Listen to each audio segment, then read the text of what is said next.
Daddy. Daddy's home.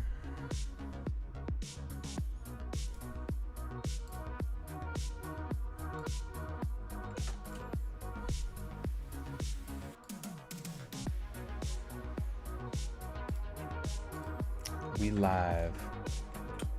Always looks like I say we live. We're definitely not living, but we definitely are alive. Sha. Tweeted that shit out faster than you can say macaroni and cream. Macaroni and cream cheese. I wonder if that would taste good.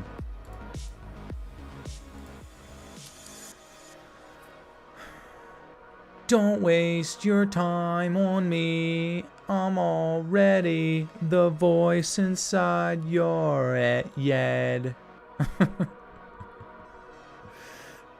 Don't waste your time on me. I'm already the voice inside your head. Anybody hear the voice inside your head lately? Never heard it live before. Well, welcome, Jillian. It's gonna be litty. It's gonna be titty. But most of all, it's gonna be lickety-splitty. Guys, what's up? What are y'all doing? What are you doing, step subscribers?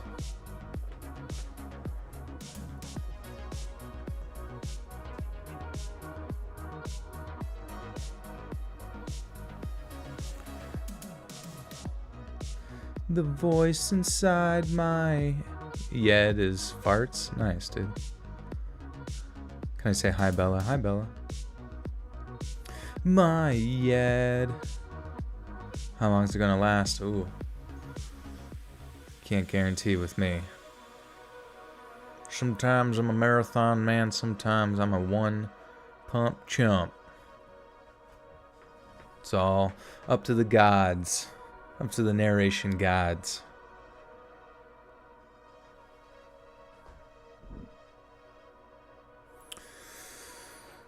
Listening to my beautiful voice. Thank you, Annie. Welcome. Hello, Nikki. Espa. Not sure if I'm saying that right. Have I ever done a face reveal on YouTube? Not on YouTube. It's just solely on TikTok. So you guys gotta go follow me on TikTok. It's all face reveals all day. Actually, all I do is dance on there. A lot of dancing. A lot of dancing. A lot of like shaming people for potentially thinking a certain way that I don't even know if they think that way. I just assume they do, but just really wanted to get a jump start on making them feel bad. But so all the new songs, I'm going to be dancing to them. I'm going to be wearing a skirt. That skirt's going to be bouncing around. I'm going to go for kind of like an anime aesthetic. What's my TikTok? Oh, funny you should ask. It's at Let's Read _podcast on TikTok. Perhaps one of the delicious mods could link that for you. And you need to send me TikToks? Please do. Hey Van, what's poppin'? Step Read, my work is really hard. Can you help me with it? Sure, what's your work? Are you resuscitating other human beings? It's a maid outfit. Oh yeah, that's all I wear on TikTok. You're welcome. Hope work's going alright. Carly's gonna go die. It's so funny, like, there's, like, I made a community post, you know what I mean? Like, TikTok's like, listen, I don't know what the fuck TikTok is, right? Who knows what TikTok it is? Like, it's like Vine mixed with Instagram, mixed with Zoomers, and weird, you know, Chinese data mining. I don't fucking know what TikTok is, you know? It's an amalgamation of insanity, and everybody's a part of it, I guess. And, you know, it makes me feel like an old man and everyone's on my lawn, you know? And you gotta get off. But no, so I'm on there just like any reason I'm on any social media, right? I'm trying to promote my shit. I'm trying to say, hey y'all, I read some spooky stories and I want you to come take a good old listen to them, right? That seems logical, right? It's the reason I made a Twitter, the reason I made an Insta Slam, the reason I made Facebook, even though I don't really post on the Facebook anymore because fuck it, Facebook's the worst.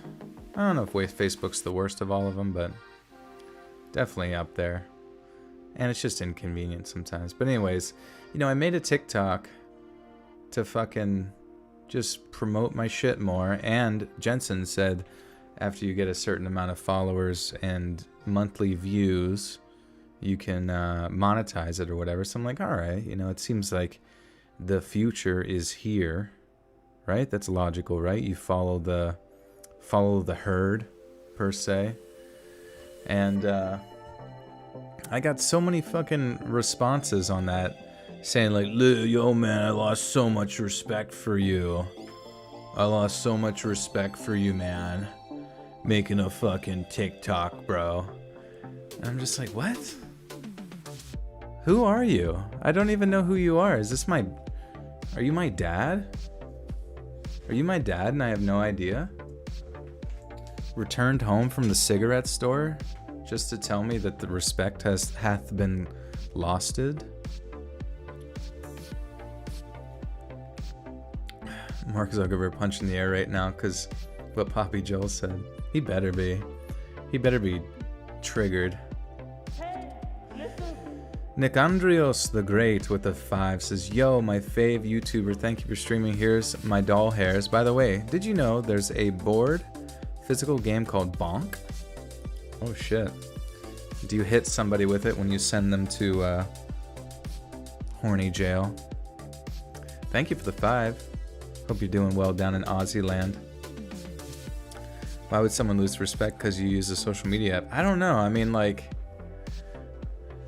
for my time spent on TikTok, like, I keep expecting, like, the highlighted shit that it's gonna show me is gonna be, like, the tippitiest top tier, right? And a lot of it, I'm like, what? Why was that even a thing? Why is that even popular? So maybe I haven't been exposed to it long enough for me to, like, lose my mind on it yet. And perhaps they already have been through a gamut of, 7 layers of hell known as TikTok. I don't know. Maybe TikTok gave them some form of PTSD and I was unaware. But honestly, I could give 2 fucks what someone thinks about me joining a social media app. Randine with a 5 says, thanks for the entertainment. Pet Pradeep for all of us. I shall. He's all curled up behind me there. He's in his usual spot. But as soon as he gets moving, he's going to be a force to be reckoned with. The God of Pez with the 5 says, hey, listen, coining the phrase Joel Patrol for the real fans. I love it.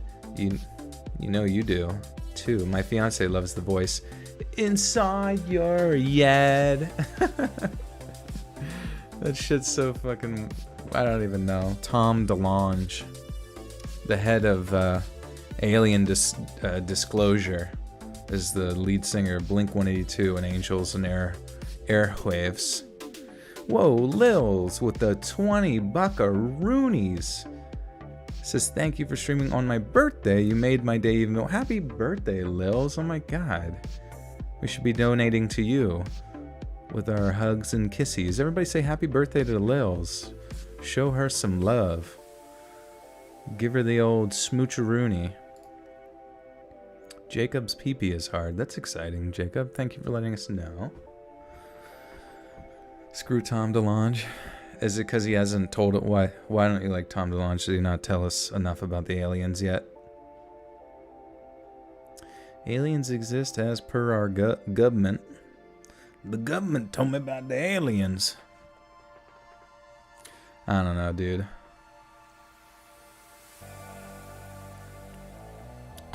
I remember seeing like some footage where like, I don't know the context or where to reference the source at all for that, but I do remember watching a video that said that they were launching some sort of nuclear fucking, bomb, and then a sort of, I don't know, entity of sorts, just some sort of orb came out of nowhere and like deactivated the rocket as it was getting ready to fly. And I'm like, huh, that could have been some aliens or some sort of extra dimensional spiritual entity. You never know.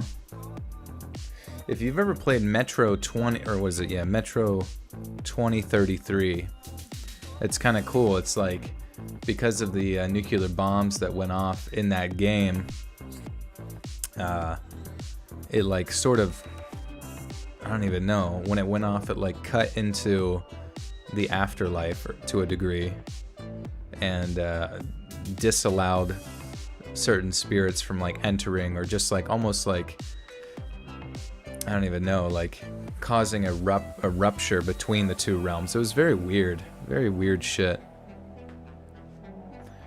Lila says, should I make some chicken nuggies? Damn straight. What's your favorite chicken nuggie sauce? BBQ, honey mustard, ranch, ketchup. Dude, Dino nuggies? You going for right to the Dino nugs? Those should be saved for a special occasion. But thanks for being here, guys. Appreciate it. I'm back on my bullshit, as you know. I'm feeling it. Yeah, Joel sauce. Jolie's saucies. But yeah, thanks for being here. Share the stream out if you so desire with Grandma. I would hate for her to miss this. And me talking about my sauces, my special sauce. Ketchup. Capsup. Catsup.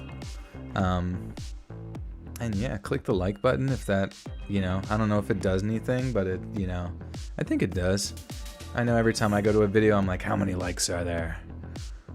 Oh, that's the perfect amount of likes for me to watch this thing. It has nothing to do with the content, just strictly whether there's thumbs up or thumbs down.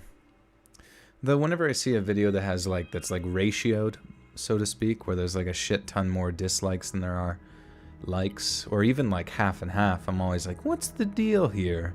What happened? Because I saw that with what's his name? What the hell was his name? We were talking about him in Discord yesterday. Something avocado. He was like a skinny vegan boy who became now a mukbanger with a little bit of extra poundage.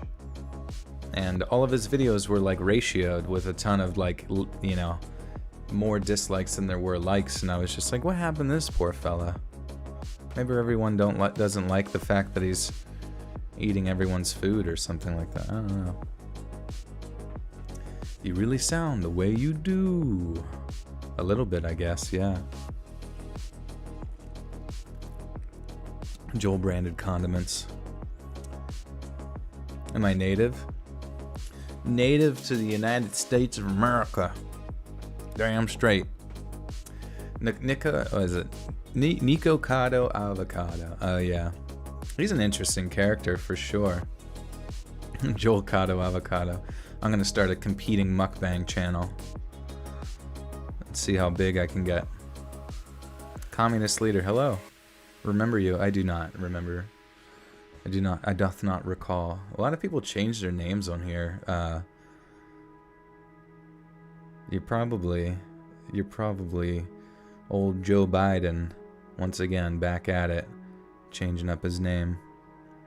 Incognito, taking a break from being Presidente to watching his favorite spooky story narrator. Oh, also good news for you. Good news, everyone. There will be. So, as you guys are probably familiar, I run a podcast which is essentially all of these stories, but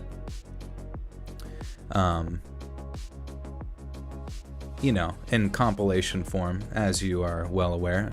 You save huge on data, blah blah blah blah blah, on Spotify, Apple Podcasts, anywhere you listen to podcasts. But anyways, so there's a new one out today, so that's pretty sick. Check that out. And but anyways, the person that made this music that you're listening to right now, that I commissioned out to make some original music for all of your beautiful ears. He also is kind of like a sound designer, just a really, really all-around talented individual within the studio. And we have come to an agreement wherein he is going to take... Normally what I do is I make compilation audio for my every 2 weeks for my podcast, and essentially just compile it together and put it out there onto podcast world. And then every 4 weeks, every once a month, I'll do one of those compilations on YouTube to help promote the podcast. But sometimes I feel kind of bad because I'm like, a lot of this content isn't necessarily new for everyone. It'll be new for people that are new, but sometimes I feel like I'm not like giving you guys the next level treatment as you have come to expect. And basically, he has decided to take my audio and completely remaster it. Getting rid of anytime you hear me say S's, sometimes it's like or plosives where it's like it kind of plodes in your ear. And just the overall quality of the audio was already pretty solid, but I've listened to what he's done. He got a hold of it and just completely revamped it, added custom dark ambience in the background that actually adjusts depending on the mood or whatever just happened and that kind of thing, as well as sound effects that go along specifically with the story. So pretty stoked about that. Pretty stoked to see how all of that sounds. I already listened to the one that he done, because usually it's in 3 parts. He already did 1 part, and I figured, basically that's what the podcast is going to be now, is the same audio, just revamped to fucking times 100. It's going to be sick, so be stoked about that. It's going to be dope. And Katsuki Mills with the 20. Thank you, Katsuki. Says, I feel like I've missed out on a lot because I've been working so much, but I finally have a nice night off from work. I work the night shift at a veterinary and emergency clinic, which is nice, and it includes health insurance. Oh, that's good. Health insurance is important. It's crazy. Crazy stuff. That podcast, but just dirty. But thank you for the 20. Yeah, no, you know me. Every Monday, Wednesday, Friday, new videos popping off. And I do apologize, guys. Sometimes I'm not super consistent with my streaming schedule, but I try to be. I think I'm on a good sleep schedule right now. Can't guarantee it, but sometimes there's just days where I'm I just, oh, you want the Discord link? For sure, one of the mods. Oh, thank you there, Fry. But yeah, just getting that energy sometimes to just word vomit to you guys for 3 to 4 hours. I just gotta I know for a fact, once I start up the stream, I just I don't give a shit anymore. I'm just whatever, let's go, baby, let's go, baby. But sometimes it requires a night off and a little bit extra sleep. Roman with the 5 says, it's been a while since I've given you my shillings. I am sorry, sire. I have not been keeping up the royal taxes. Well, Roman, you are fortunate that I am a merciful king in these woods. King of the woods. I'm like an elf or something. Otherwise, I'd have to send my men to tickle your hindquarters. Sure you don't have depression or chronic fatigue? I don't know. I mean, depression to me is different for everybody. And I think it can come in you know, some people might have it, you know, maybe genetically. I can't say I understand it completely. A lot of people probably understand it better than I do. But there are different things that give people different energies. Like, we're all just physical beings, right? At least as far as we know.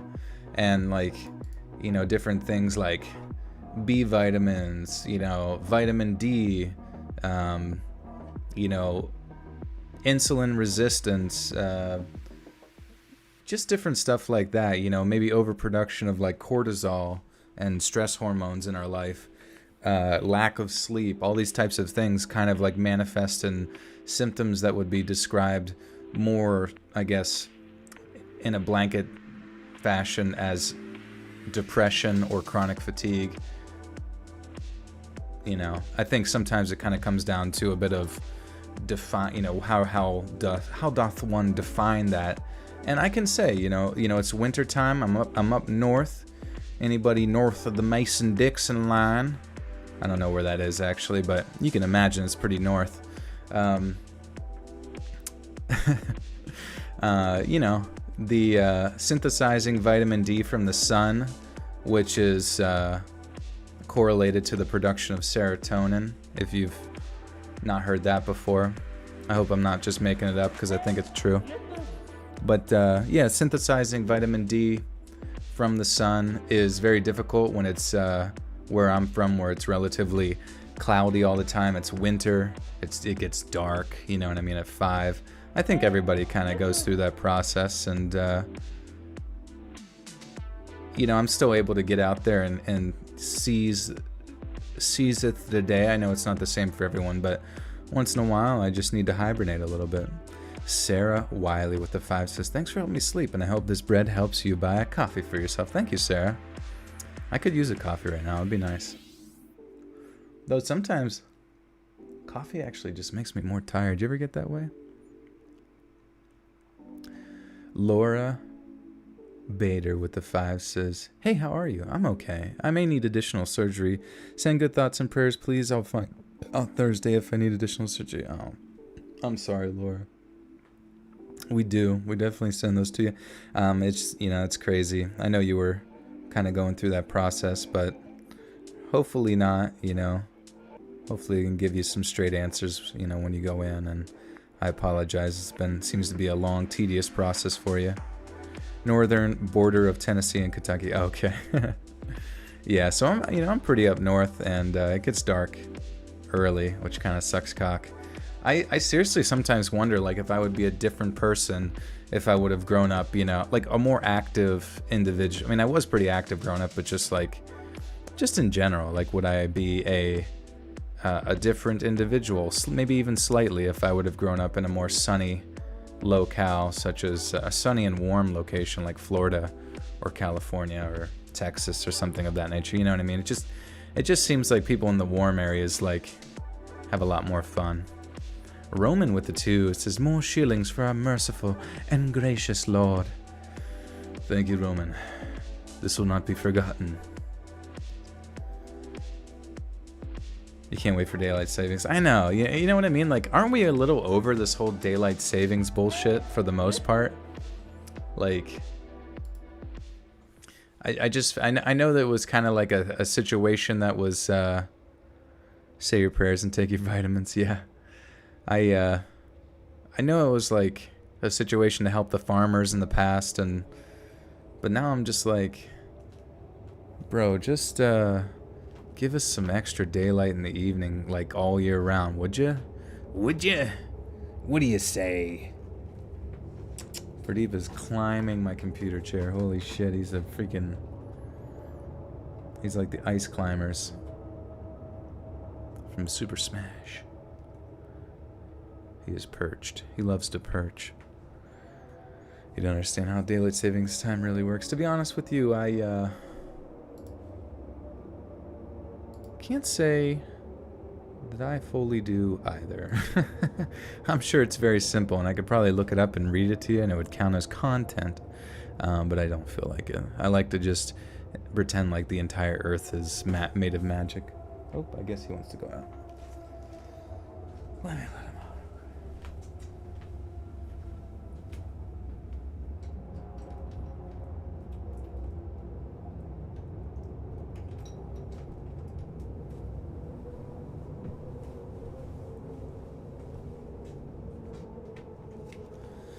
Guys, I'm wearing jeans. Anybody else wearing jeans? Joel is a teacher. Teacher of the people. How long have we been live? 25 minutes and 56 seconds. Invite to the Discord. You may. You certainly may. David Light Savings Times either owns or sucks ass. Depends on which 6 months you're in referencing. I know, right? It should just own all year round, though, you know? Get to reading, Joel, says Gail. She's ready to eat my face. Alright. Let us read the stories. That's what you've come for. Are you not entertained? Is it not why you are here? You're wearing Joel jeans too, Alex? Nice. Stolen right out of my dresser drawer. Pantsless Weston, as usual. That's what got him arrested in the first place. How many tonight? Good question. We got 10 Reddit stories coming at you from r/creepy encounters, r/let's not meet.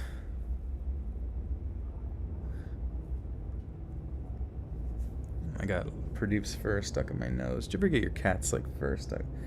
Anybody with beards? I got cat. Maybe it's my beard fur. It's not even Pradeep. I'm just blaming him. Who is your favorite to collaborate with? Like other narrator? Oh, I don't know. I guess I do get excited when it's like, you know, Lazy Masquerade is on the track, on the beat, with that collab. But yeah, you guys want me to kick it off? Let's just kick it off here. We got, yeah, like I said, we got 10 stories. Thank you guys for being here. Click like, share this out. Follow all the social media shit down below, all that good stuff. And we'll do it. We'll do it.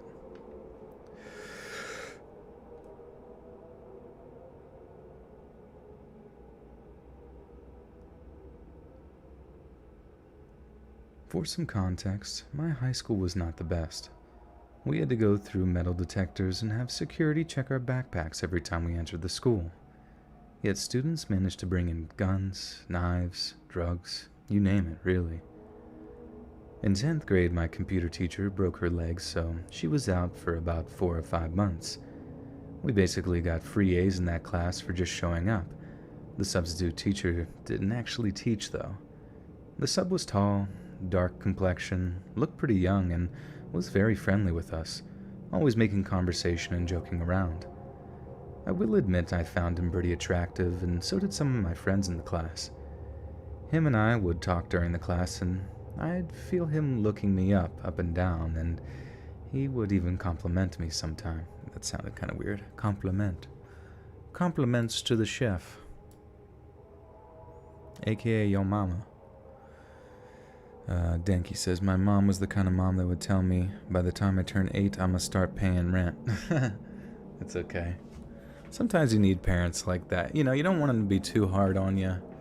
But sometimes you need parents that just need to, like, give you that push out the door once in a while. That was how my dad was, but I'm thankful. Whereas my mom, you know, I remember when I moved out, you know, I got a job doing nursing shit when I was like 22, 23-ish, you know, and I moved out with some friends into this house, I believe, yeah. And I just remember my mom, you know, very sentimentally was like, you know, you can live with us till you're 30 if you want.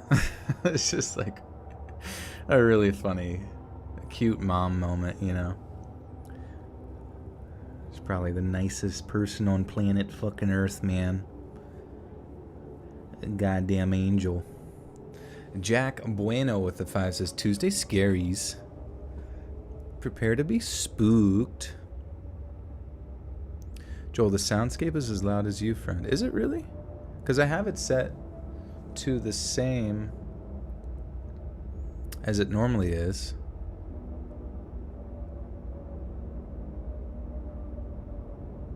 Robin says, Joel, I just made you a new intro. Hope you've seen Lost. Oh shit, I have seen Lost. I used to watch Lost for like season 1 and 2. Well, thank you, Robin. Holy shit, I'm excited to see that. And hello. Fuck. Nice. Well, hey, yeah, an updated intro is always welcome. Also, I hope you don't mind making, or I hope you don't mind, I sent you a message about a little bit of a Reddit thumbnail there. Yeah, what do you guys think about the volume there? Because I had it the same as I've had it the past 2 streams, and if it's like really loud, I'm confused like as to why that would be. Sound is good. It's cool for you. Yeah. Sometimes it kind of fluctuates and jumps up and down, so it might like, strike the ears at different frequencies. I'm not really sure. So Jesse says 69, 69, 69. Okay, yeah, I'll take that into consideration though. I'm not sure though. Yeah, let me know if it does get too wild for anybody. Just let me know. It should be pretty cool. Robin, thank you so much. Guys, give praise to be unto Robin and follow him on YouTube, on his face right there. And fucking guy is a goddamn genius and a half. And a just all-around amazing person.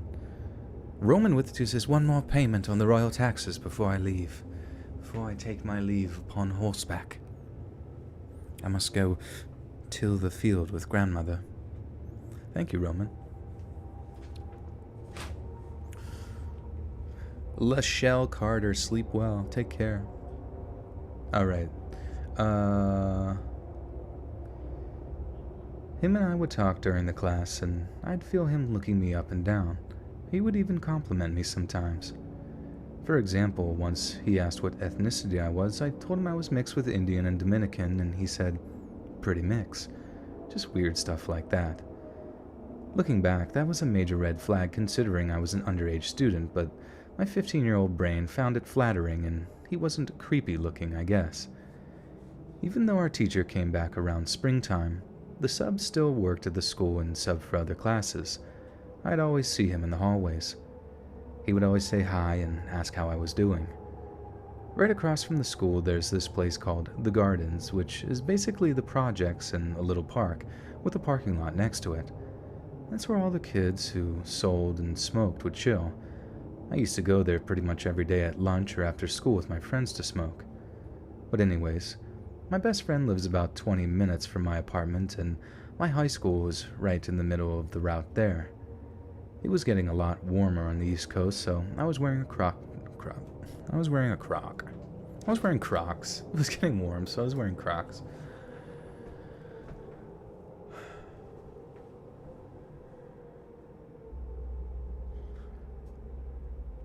Clarence, you're glad you subscribed? Well, I'm glad you subscribed too. Welcome, welcome. Do I make my own music? I do not. Yeah, a lot of the music I get is from Iron, Cthulhu, Apocalypse. He's another YouTube channel, royalty-free, dark ambient artist here on the YouTubes. And yeah, like I said, whenever we're getting the podcast is getting remastered, which is pretty sick. I'm actually really stoked about it.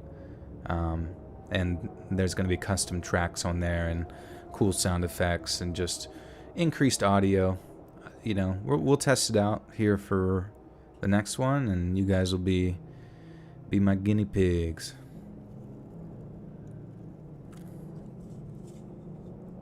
All right. Can you please say, Daddy, chill? It's getting out of hand. My nuggies are going cold. They're going cold. Owen, that's such a rude statement. It was getting a lot warmer on the East Coast, so I was wearing a crop top and leggings. One day I was pretty faded walking back home from her house. I was feeling a little on edge that day. It must have been around 8, and I was about to pass the gardens when I heard someone saying, "Hey," over and over. It was dark, and I didn't have my glasses on, so I couldn't see anything. I wasn't sure. Shit. I wasn't shit. You want to know if I'm gay? I am not gay, no. I like girls. I like women. They're pretty. And they're soft. Men are, what are men?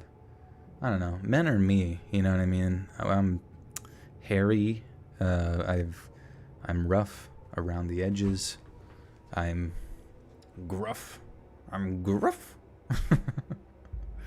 I don't, sometimes stinky. I mean, I can be clean too. Feel me, I'm not trying to talk myself down, but I don't know. Women are just like, they're like elegant, you know what I mean? It's nice to gander at, I suppose. Yeah.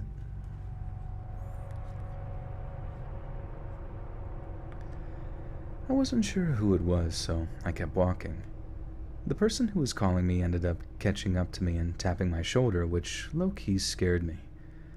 I turned around, and it was the sub from my computer class. I told him he scared me, and he apologized, and we started making small talk. But I was feeling a little uneasy, and I found it weird that he was around the school at night, but I didn't think much of it. Then, out of nowhere, he asked me if I smoked. I felt my heart drop through my butt. I got so scared. I was already high and kind of paranoid, so I thought I was in trouble. I got super defensive and started going off, saying, "Why are you asking that? You're a teacher. What are you, the Fed? You trying to get me arrested?" Etc., etc. And he looked super offended. He was like, "I was just trying to smoke you out." "But that's how you feel, huh?" "Okay, I see how it is." All of a sudden, I felt bad, and I calmed down and apologized. I told him to try and look at it from my perspective and imagine a teacher coming up to you asking if you smoked. How would you feel and react? He still seemed a little upset, but he pulled a dime bag out of his pocket and asked me, "So what's up then?" I was really apprehensive, and I said, I still don't know. Can you prove you're not just trying to get me in trouble?" He just looked at me and pulled a Dutch wrap out of his pocket and rolled a blunt right there. He took out a lighter and hit it right in front of me. He passed it to me and I hit it, then he kind of looked around and said, "Hey, not here." He started walking to the parking lot and told me to follow him. He unlocked his car and told me to get in. "It'll be better if we smoke in there," he said. I was pretty nervous, but I was a little out of my mind, and I wasn't thinking straight, and I got in. Oops. Too many sharp lines with men. Too many just perfectly guided lines. Just too geometrically sound.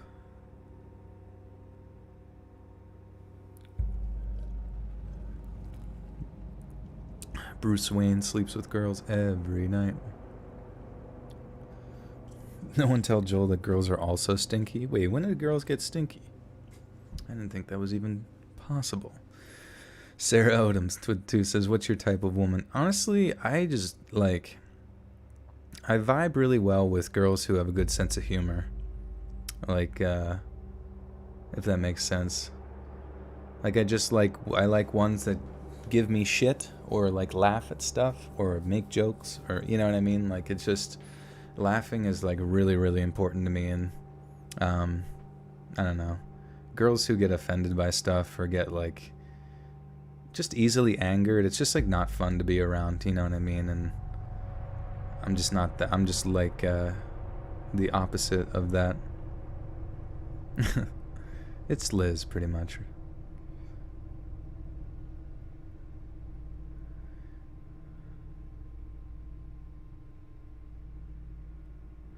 The donuts were crazy, but no one needed to ran over. What? Alright, anyways. Do your coworkers know that you're Let's Read? Yeah, whenever I was working, they did. Eventually it became like, let them, you know what I mean? Like, it was like, "Oh, you do what? Wait, really? And what?" You know? And then eventually they're just like, "Okay, you're just you. And, we're either friends or we're not," you know what I mean? Jen with a 5 says, "What's up, you guys?" What's up, Jen? What are you doing? Yeah, just be a chill human. I like people that chill. I really, really dislike people who just like wake up and they're just angry. Just angry, ready to take their anger out on somebody else. That's just like, it's just like not cool, man. It's just like not cool. He started driving out of the parking lot, so I asked him where he was going. He said just around the block. It's safer here. He had the radio on in the car, and we both kept smoking as he was driving. The windows were down, so we could ash. Eventually, he parked on an empty street. It must have been 2 blocks from the gardens. We finished smoking, and he put his hand on my thigh and told me I was looking good. I just nervously mumbled thank you without making eye contact. I know I used to find him attractive, but at that point, I wasn't feeling it at all, and I just wanted to leave, but I didn't want to be rude. I asked how old he was, and he said 28. Then he asked me. I laughed a little and said, "You're not going to like the answer. I'm 15. I gave him the benefit of the doubt, since there were seniors in the class, and I am pretty curvy, so maybe he thought I was 18 or something. He just said it was no problem. He didn't care. I found that answer incredibly... Oops. Joel, a cop ran over some kids right outside my apartment. It was crazy. I'm going to try to put the lonk? What's put the lonk? Yikes. Ran over some kids? What the fuck?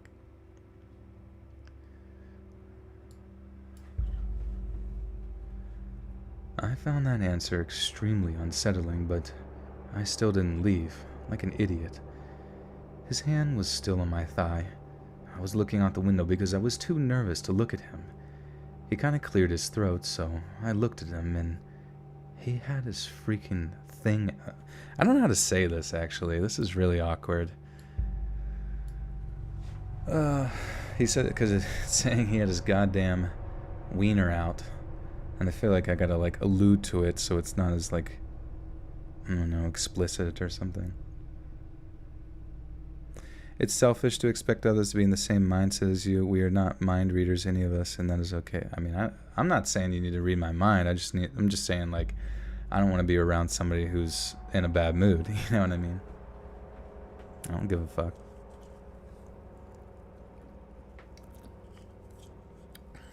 I just know that the people that I chill with long term are not people who are in bad moods. I feel like that's pretty much universal, you know what I mean? Exposed himself. Thank you. Yeah. That's a good one. Okay. He kind of cleared his throat, so I looked at him, and he was straight up exposing himself. Suddenly, I felt nauseated. He kept rubbing my thigh and eventually put his hand in my pants and started doing... God. He kept rubbing my thigh and eventually started doing even more. I wasn't making any noise whatsoever. My heart was pounding out of my chest. He asked me to go further, but I said I wasn't feeling comfortable with that. And he just responds, oops, sorry. Got a Pez with a 5. Says, hey, listen, Joel Patrol, let's see how much catnip we can buy per deep tonight. Kitty needs that good stuff. That good. He exposed his unit. His unit 522.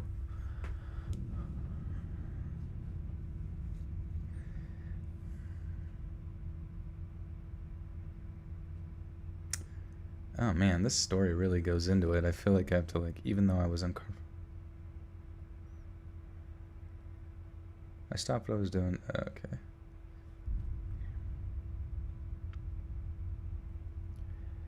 He responded, whatever. Just touch it. I just kind of looked at him, so he ended up grabbing my hand and pulling it towards him. And even though I was uncomfortable, I did it anyways. But thankfully, after about 2 seconds, my phone started ringing, and it was my mother. I stopped what I was doing to talk to her. She asked me if I had left and when I was coming home. I said that I'm by the school and I'll be home in 10 minutes. I immediately threw the door open and ran out of there. I heard him calling after me, but Dear God, I did not look back. Thankfully, the school was close by and I knew the way. I pretty much ran home and cried the whole way there because I was feeling so overwhelmed, even though nothing really happened to me as such.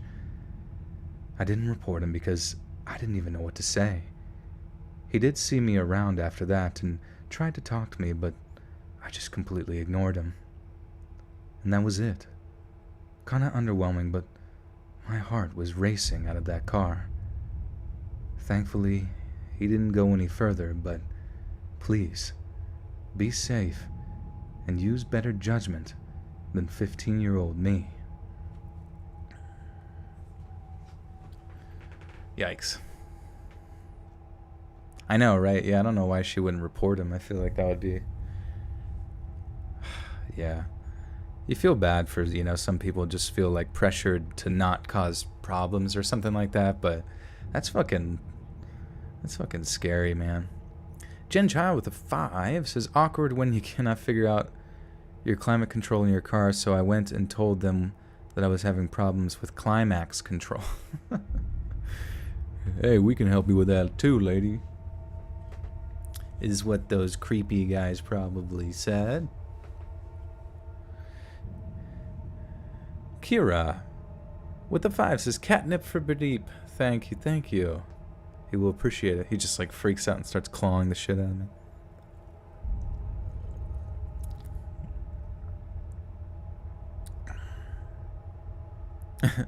You were talking about kumquats and cucumbers and you ended up saying you wanted a cum burger. It was a Freudian slip.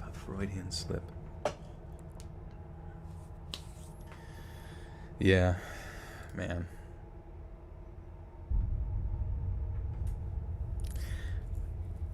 I feel like I'm like halfway. I was like, should I start the fucking video with that story? But I'm like, I don't know. I feel like it didn't go into too graphic a detail or whatever. At least I tried to avoid it. But I just don't want to like make people feeling like super uncomfortable right out the gate with some of this shit.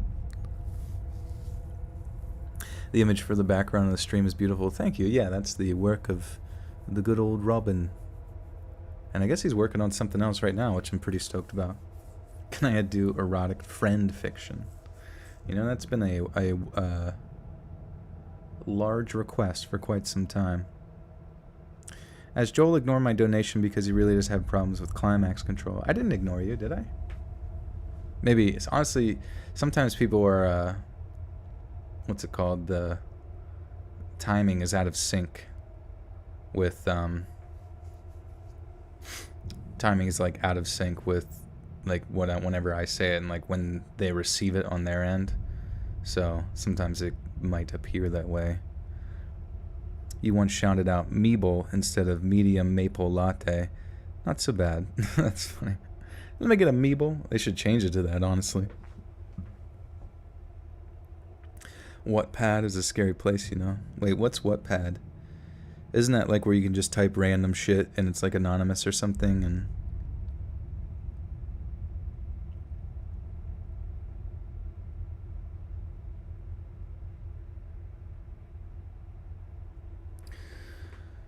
a few years ago, your dad had to have surgery for deep vein thrombosis, but instead told the doctor that he was there for deep throat, lol. I'm here for the deep throat, doc.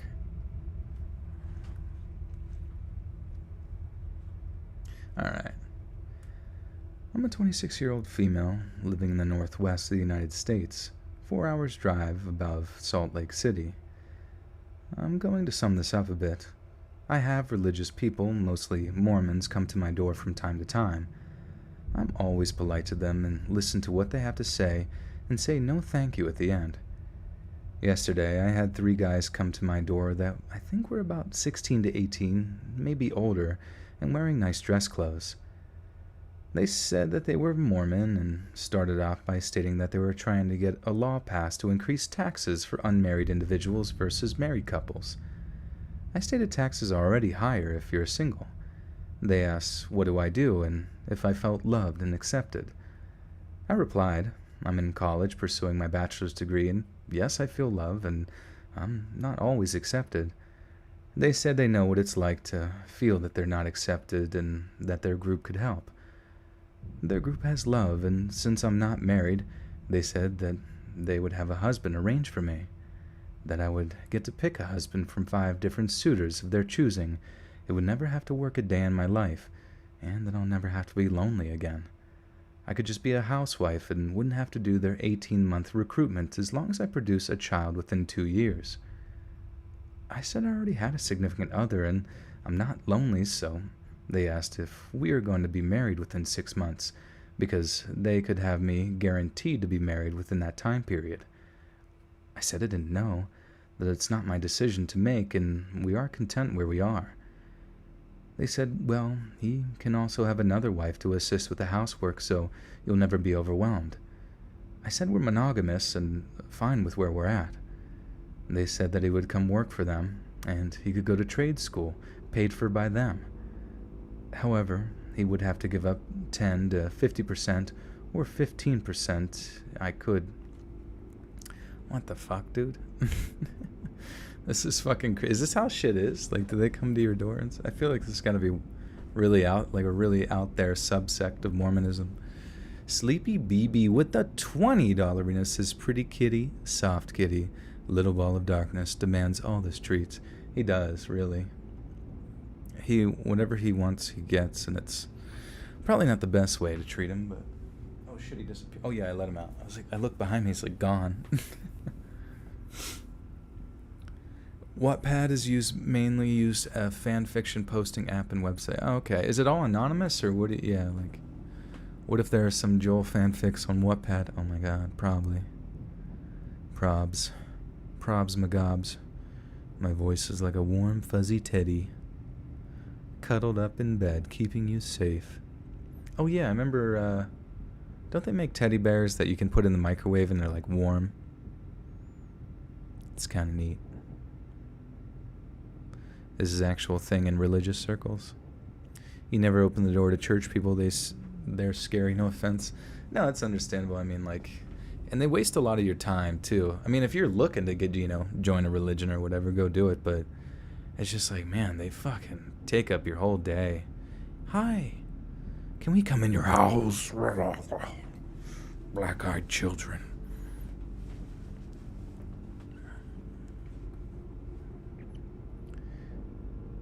However, he would have to give 10 to 15% of his income to the church to go to food banks, healthcare, and anything we would need.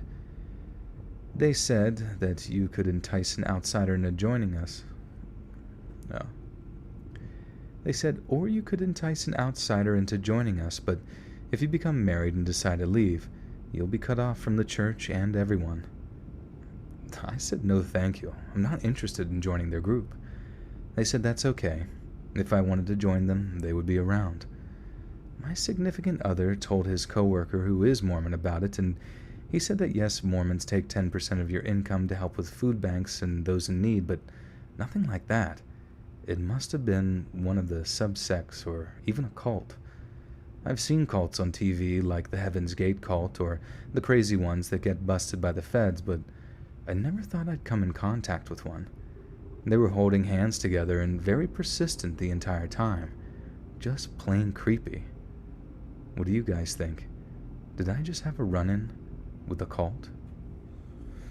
Wait, there's an edit. Thank you all for your opinions and input. I can say that I do think that was a cult trying to recruit naive or desperate individuals into joining a slippery slope. Also to add, I came from the Bible Belt of the South where it's mostly Jewish, Catholic, or Christian, and we listen to what someone has to say and play to say no thank you afterwards. I only know the basics about the Mormon religion from the nice Mormons say when they come to my door. Also, my college is in a different state and is online during the pandemic. I chose that college because it took all my credits from my AS and offers my degree rather than the colleges in this state, and they don't offer my specific degree field, and not all the credits would be it's just like I guess a little bit of a side there for them. But yeah, I don't know. I know, I mean, I can imagine, I mean, a cult can probably pop up anywhere, so I don't really know. I mean, I don't know. What do you guys think? I mean, I don't think they were outright Mormon, because I'm fairly certain that even within I briefly interacted with some Mormons whenever I had just general curiosity towards what they believed, and talked to them for quite a while, and I do remember them when I asked about the polygamy, about having multiple wives or whatever, or like if that's what they practiced. He said that's not something they practice anymore, and that if you do see that out in like Utah area, sometimes there's certain Mormon like subgroups or whatever that still practice that, but it's, I guess, considered relatively illegal. I'm not sure. That's not Mormonism, says Jen. Well, I trust Jen on that one. A hot Mormon helped my friend fix her car once. I wanted to make a move, but I thought that was inappropriate. Lol. Should have went for it. He could have converted you, and you could have been pumping out 2 kids within 2 years. Oh, this is a long one. Holy fuck. Whatever. Host family from hell.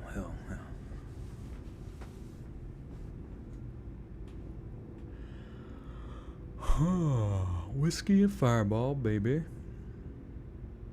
You can't think of Mormonism without thinking about South Park. I know, yeah, they really did them dirty on that one. Join the cult of history and true crime nerds. Hey, you're here. You are in it. You are in the Buttersuck cult right now.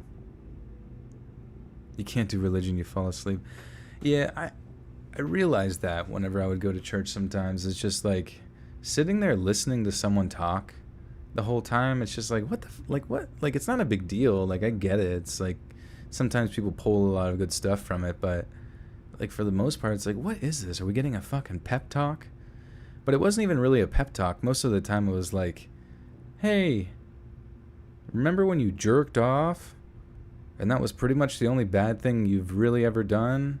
Or smoked some weed, or drinkity to drink? Like, I don't know. It's just nitpicking fucking everything in your life to the point where you just like, oh, even just existing was fucking naughty to them. You know what I mean? It just gets annoying. Like, where's all the religions that like say, hey, you're trying your best like every other fucking human, usually, and cheers.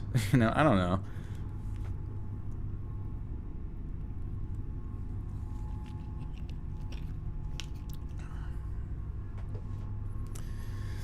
Anyway.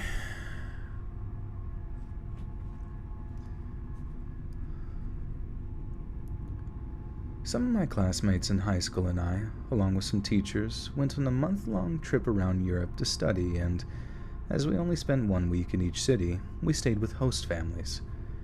The trip had been going amazing.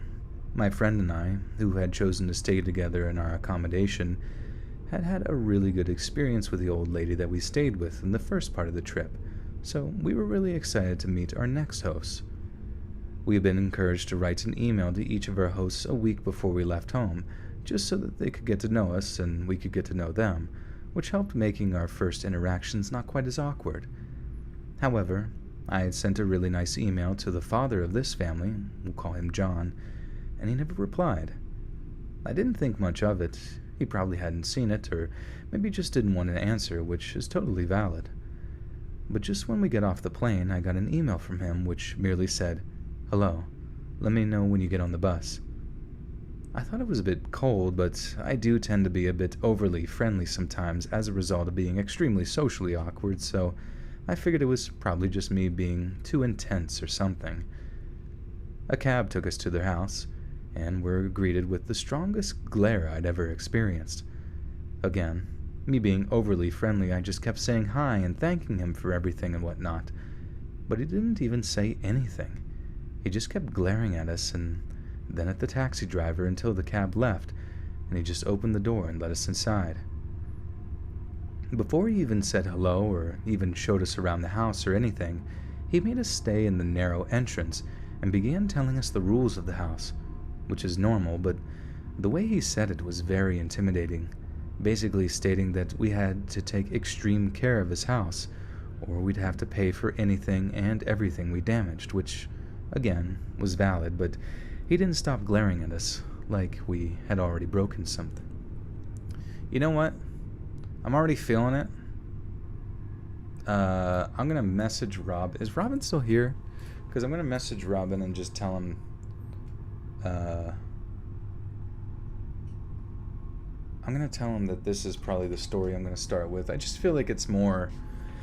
The other story was it's obviously creepy, but it's like. I feel like it's not as like palpable as this one. You know what I mean?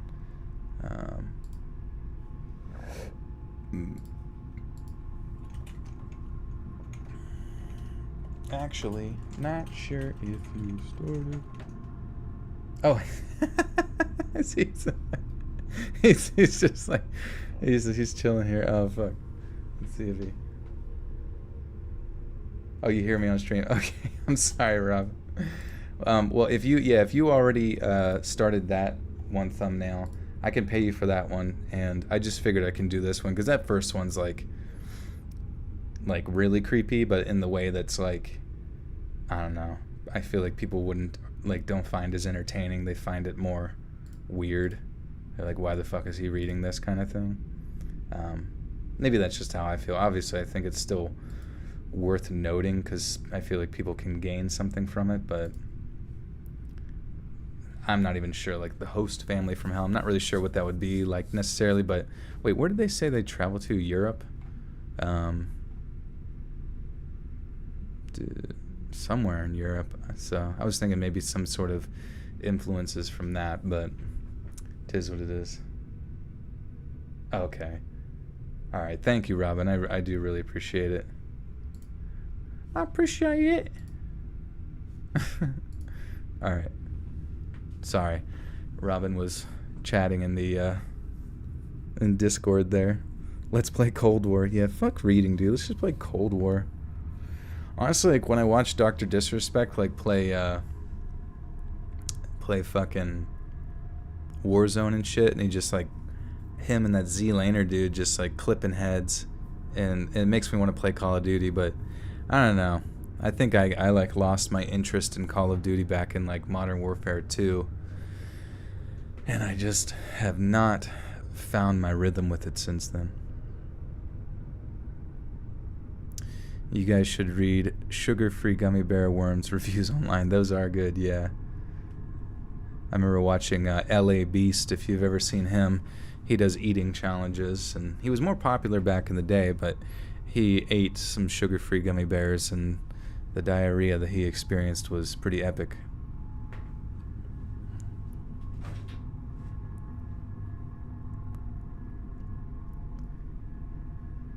But he didn't stop glaring at us, like we had already broken something. He ordered us to take our shoes off and told us our room was on the 3rd floor, then left. So we had to carry our suitcases up the very, very tiny and narrow stairs, not even knowing where we were going because we obviously didn't know the house and he hadn't even showed us the way, but whatever, we thought. It's probably just the awkward introduction. But the awkwardness had only just started. We were called down for dinner and sat waiting whilst he cooked for us and his daughters. He asked which one of us was vegetarian, and that was me. After explaining how stupid and unhealthy I was for not eating meat, and how being a vegetarian would take 10 years off my life, I guess, he handed me a little bowl of literally 5 pieces of very small lettuce leaves. Again, kinda weird, but we wouldn't even have dinner at their house, since the school we were exchanging into covered our meals, something I'm still so glad about, so it was fine. He started asking really specific private questions like, how much money have you brought? Where do you keep it so you don't lose it? And do you come from rich families? Which made us very uncomfortable, so we just said we didn't know and tried to change the subject. He also ordered us to never speak Spanish, our mother tongue, whenever we were there, even if we were alone, inside or outside the house, which obviously we didn't do because we speak Spanish. It's not like we have trouble speaking English, but it was ridiculous when we were literally talking alone. But whenever he heard us talking in Spanish in our room, which I still don't know how he did, he'd come up to scold us for not conversing in English. Yes, he scolded us. He also later learned that his wife suffered from a disease. I'm not going to go into details for a private reason. Whoops. Oh, so maybe they were. So maybe this person was from like Spain or something like that, or some Spanish speaking exchange country. I was thinking, wait.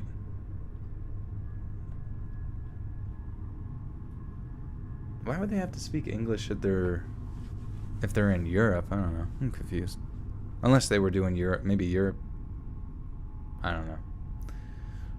Why don't? Yeah, that's what I'm thinking. If they're in Europe, they're not in the United States, right? You would assume. And she's from a Spanish-speaking country, so it's like Spain, or one of the South American countries, like Ecuador or something like that. I don't know. Spain without the S, yes. Favorite horror movie? I like, I think I've said this before, but I really like The Shining.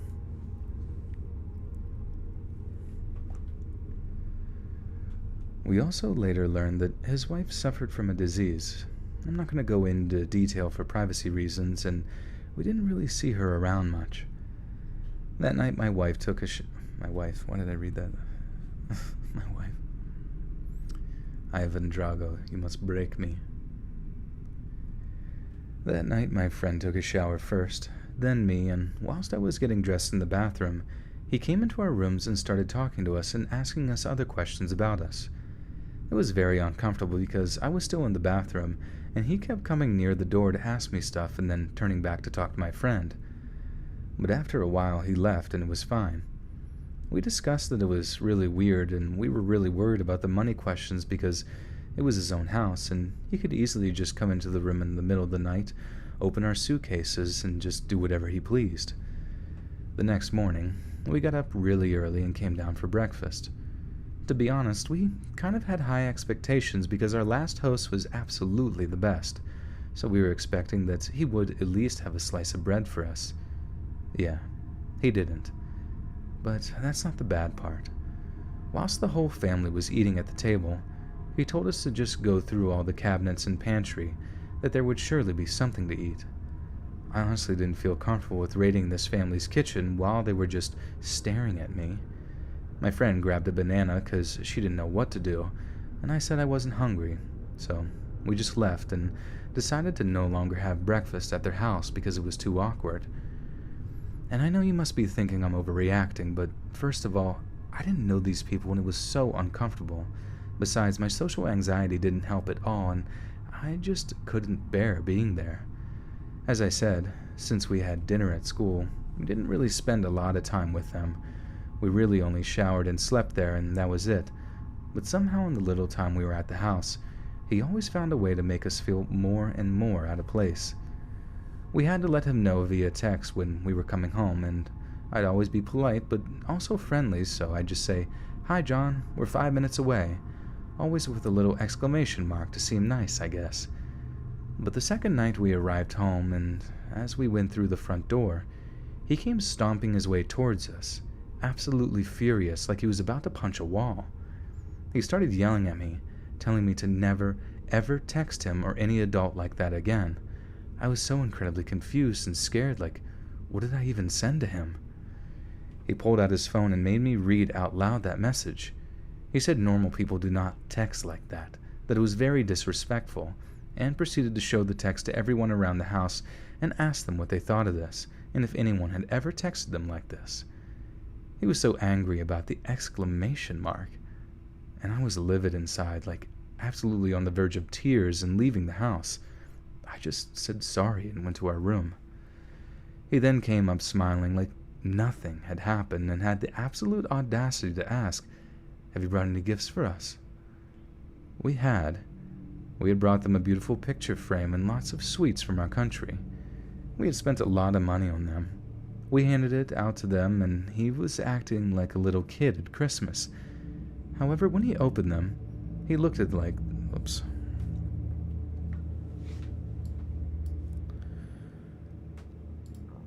Okie dokie. With the 5 says, if it's Christmas in October and your birthday already passed tomorrow, how old is your older baby brother? And I changed my name. My baby brother hasn't been born yet in that case. He's still in my daddy's balls. When in doubt, grab a banana. This is always good advice. Cardi B is the queen of WAP. But who is the king? How many scary stories do you have, Seth? So this is story 3 of 10. 10 big old thick stories. This one's extra long. It's a lot of build up. I'm hoping to sweet Mary, Jesus, and Joseph that something quite terrifying happens. And I know that sounds terrible, but like WAP stands for worship and pray. This is true. Worship and pray on the living. Shannon McLean with the 5. Thank you, Shannon. Thank you. And Lynn Ragsdale with the 2 says, thanks for reading. Have had a long day. Well, kick back, get comfy. Mexican Europeans. Maybe. You never know.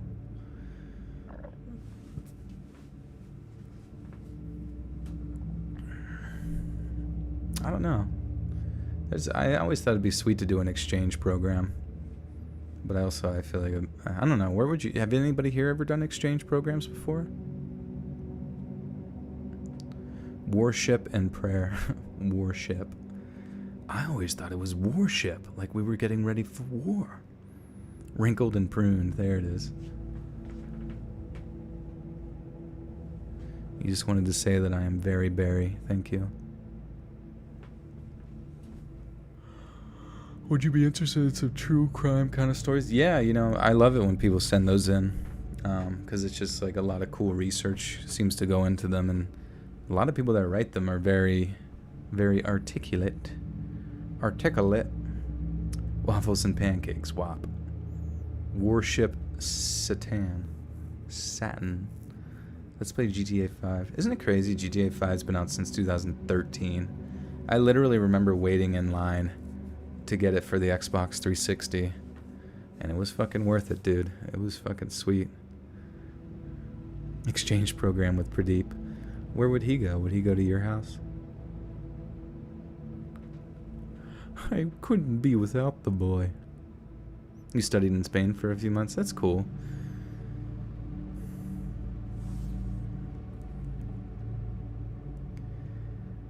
However, when he opened them, he looked at them like we had given him a bag of trash.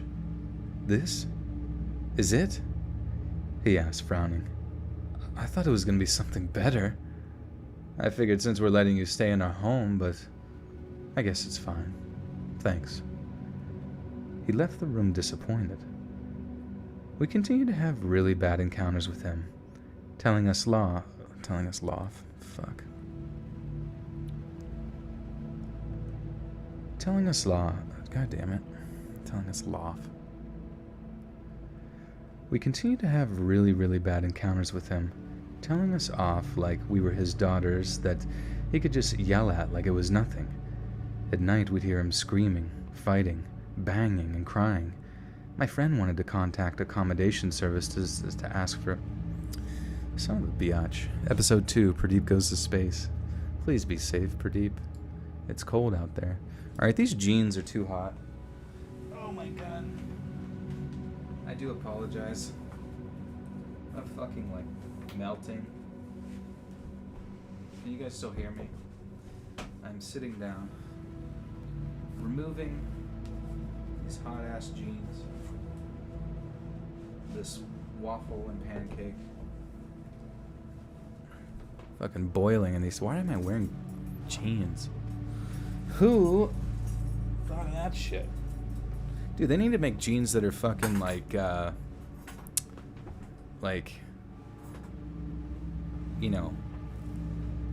pretty much made out of Under Armour, but they look like jeans.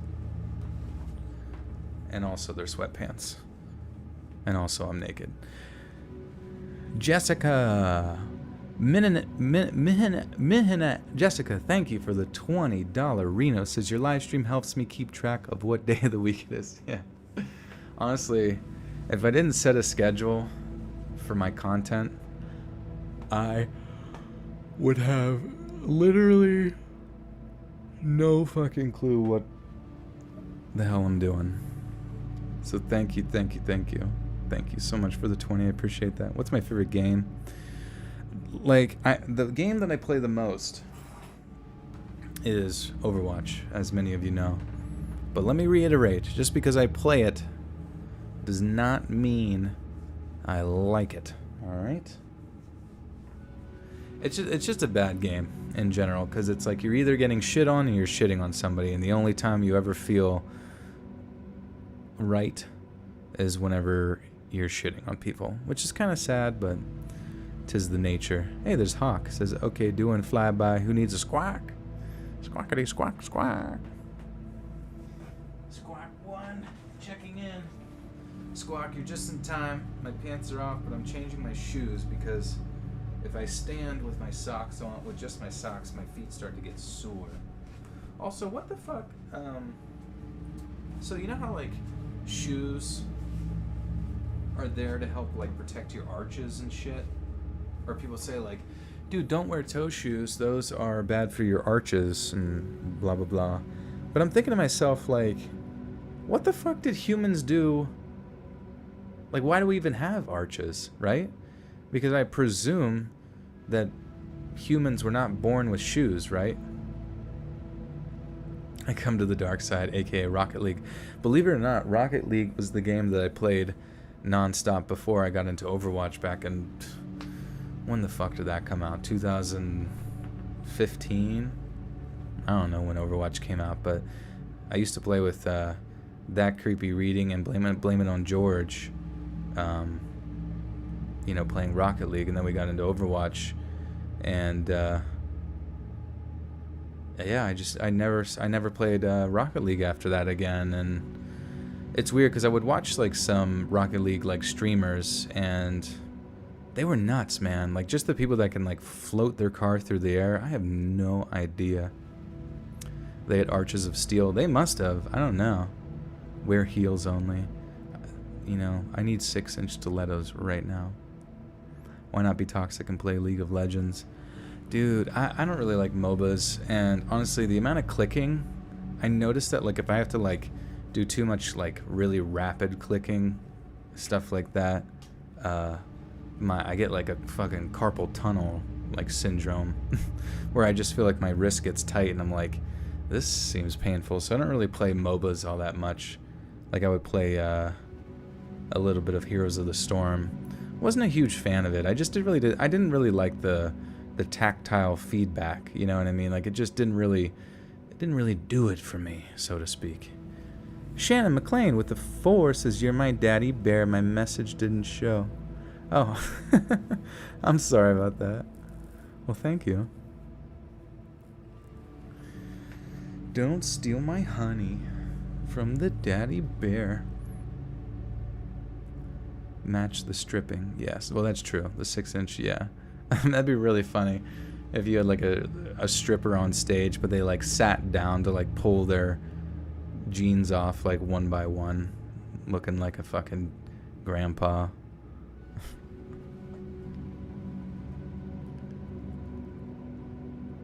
Love Iverson, I do see your message.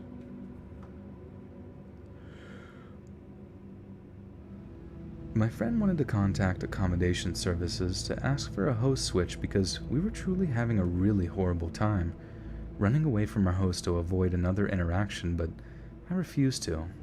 I know, dumb, because firstly I was too shy and scared of what could happen when we told him we were leaving for another home, and also I felt really, really bad because of his wife, and I didn't want to give the family a hard time when they were probably already struggling with medical care and hosting was their only income.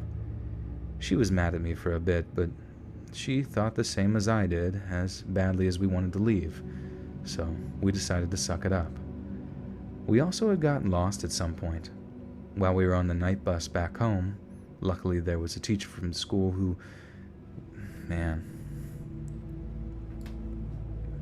Do you guys like the slow burn stories, like where there's kind of like a build-up? Because I kind of like those sometimes. It kind of like gives some fucking like, you know, build up to it. Do I like Resident Evil? You know, I do like it in concept. I just never really played it. Like my roommate, he fucking loves Resident Evil. And I remember I just was always scared of it. You know what I mean? Like when I was younger and it was the isometric sort of camera angles of Resident Evil 1, 2, and 3. It was just too scary for me, and also too hard, I guess. That's what she said. And like, then Resident Evil 4 came out, and it was right when the GameCube was kind of like popping off, and it was cool because the graphics were like fucking better than anything you'd ever seen. It was on the GameCube. Like, the year 2005 was a fucking good year for video games, looking back. But anyways, it was just really fucking scary, and I really didn't like playing scary games, and really didn't like, and just the way that the camera angle worked, it was just kind of like, you know, kind of just like the controls, even though they were better than previous Resident Evil games per se, I was just always kind of used to like third person games that had like a lot of like mobility and control, and that always just kind of turned me off, plus the fact that it was terrifying and hard. Do I have any social media, Mr. Let's Read? I do, yeah. Twitter at Let's Read Creepy, Instagram Let's Read.official, and TikTok Let's Read _podcast. What other social media do I have? Any of them?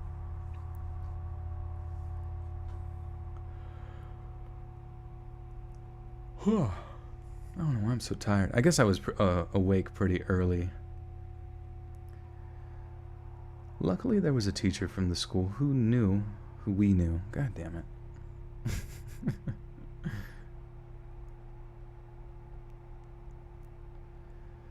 Luckily, there was a teacher from the school who we knew, and she walked us home. She asked who we were staying with, and we told her we were staying with John, and mentioned it was a bit uncomfortable there. Her face changed a little bit, from happy to kind of worried. Yeah, I know him. We've been told that he is a bit special, but that's it, really. I wouldn't worry about it. Yeah, try spending a night in that madhouse, and you'll tell me about it. When we told John about us getting lost and the teacher helping us, he seemed so interested, in a creepy way. He said he knew her and asked how she was. And the creepiest part, he asked if we knew where she lived. Like at least 2 or 3 times. We had seen her house, but we just told him no, because it was very, very weird. The last full day there, he told us that he probably wouldn't be home when we arrived, since he mentioned he was meeting a friend or something, but that he would arrive no longer than 10 minutes after we did. We arrived home that night, and as he'd said, he wasn't home. This time, the only one home was his wife. It was our first time getting to chat with her only. She was so nice. She seemed genuinely like the only sane person there. We talked for a while, actually, and then we thanked her profusely for everything, even though your husband is a nightmare, lady, and told her that she had a very beautiful family. Then she stopped smiling and said, "You think so?" "I don't think so. But thank you." And then it was all silence, for about 30 seconds, and neither of us knew what to respond to that with. So after a bit, we just nervously laughed and said goodnight. John didn't return until about midnight. He asked if we had any laundry to do. I did. Some of my clothes I've been wearing for a week and really needed to be washed, but then he said that he would do it, and wouldn't let me go and help or do it myself, and honestly, this might be a reach, but I really didn't want to give him my clothes for some reason. It just felt wrong. So I ended up declining, saying that I remembered that I actually had washed them, which I knew wasn't believable, but there was no way I was going to give him my stuff. He kept insisting, asking over and over again if I was sure, and I said that I was. The next morning we were so excited to finally be able to leave that house after a week that felt more like a month. We had our things ready and took our stuff down the stairs to the main entrance, waiting for the cab to pick us up. Then he came downstairs and started to make small talk with us. He kept looking out the window over and over again like he was looking for something.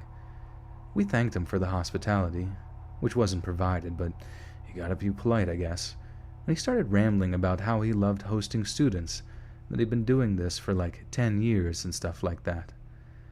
And then he started saying weird stuff like, but you have to be careful because you don't know who could be staying with you. There's some crazy people, you know. I swear to God, I was... Oh, boy. Shit. I'm like worried that this is gonna be like... Oh, fuck, dude.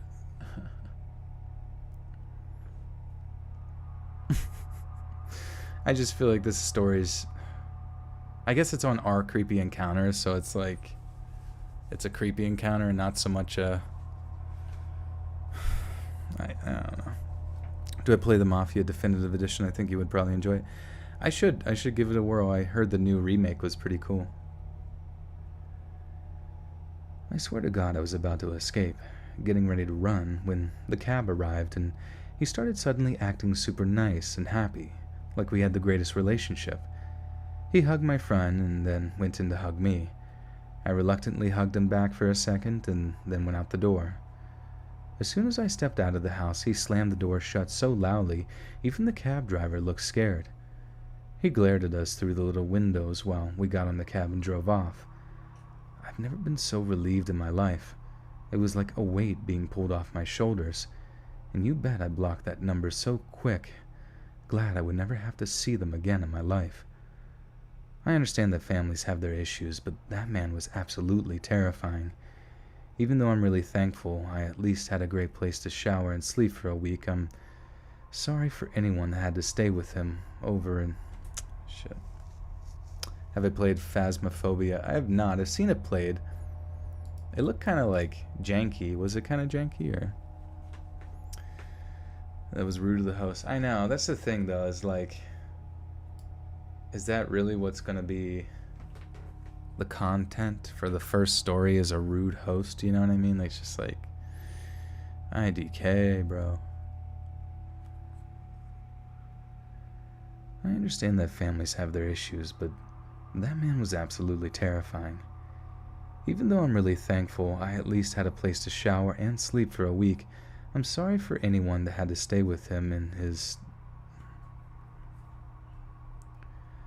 I'm sorry for anyone that has had to stay with him in over his... What the fuck? I'm sorry for anyone that had to stay with him in over his 10 years of hosting, or may have.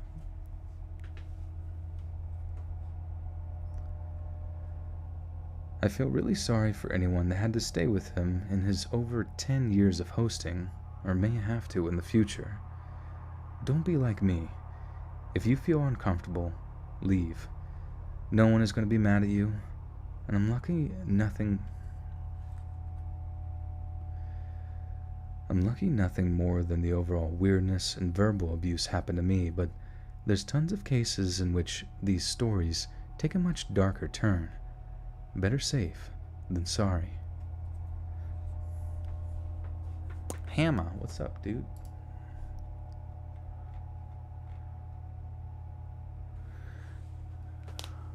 Why? What's up? What was up in Band? What about Band? Red Dead Revolver was hella fun. Yeah, the first Red Dead Revolver. That was a sweet game. I remember there was like a Civil War sort of like fight that I thought was really fun. Like, just like throwing fucking dynamite at people. It was sick. You have a personal alarm and tested it in your flat and went temporarily deaf. Yikes. Yeah, I fucking hate when the fire alarm goes off. That shit's so unbelievably loud. I remember one time, like, back in college in the dorms, they would test the fire alarms, but like at the stupidest times ever. They would just do like fire drills at like 2 a.m. or 3 a.m. and it's like you had to be up in the morning, and you couldn't, like, you know, you didn't get in trouble for not going, but you pretty much had to go because in your room there was a like a light so bright that would blink, and then the sound screeching that even if you would keep your eyes closed and put a blanket over your head, you could still see the brightness of the light like through your closed eyes.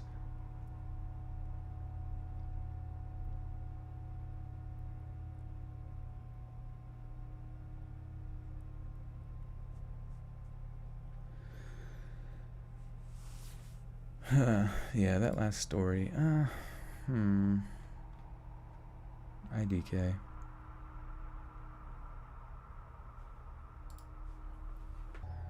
I'm a very small person, about 5'3", and I had a shoulder-length bleach blonde hair, as well as I always wore fake eyelashes. Mainly, I'm explaining my looks because I was never treated well by customers.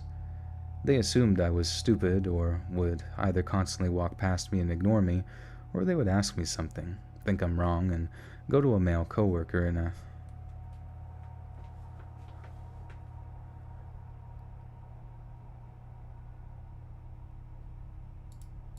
Sorry. Buffering?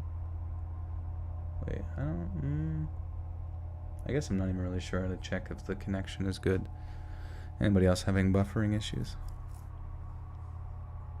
Oh, it's buffering for multiple people? Fuck. I don't really know.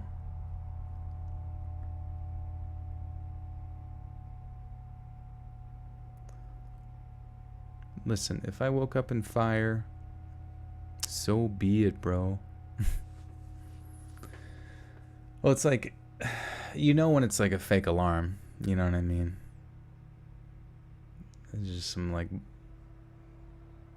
bullshit. Some bullshit. Oh, okay.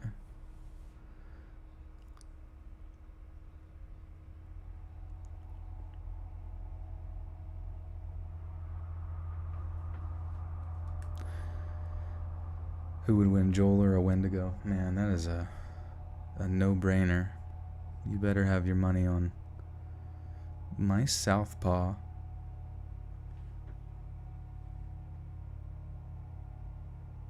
Alright, anyways. Mainly I'm explaining my looks because I had never treated... Fuck.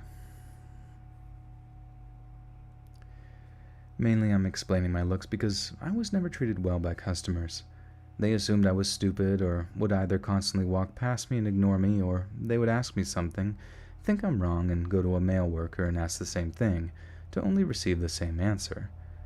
I dealt with a lot of horrible customers, and most of them being older men. I had everything from really rude remarks to remarks about my physical self. But I enjoyed the job, and I needed the money. One day, I was the only...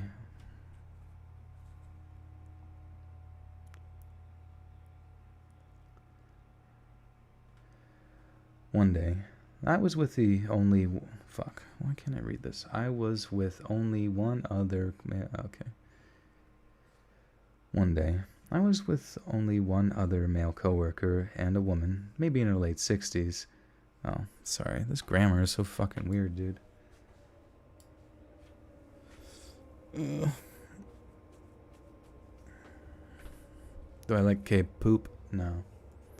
I mean, I don't care about K-pop. I mean, I don't care if you like K-pop. Like, everyone's gonna like something at some point. You know what I mean?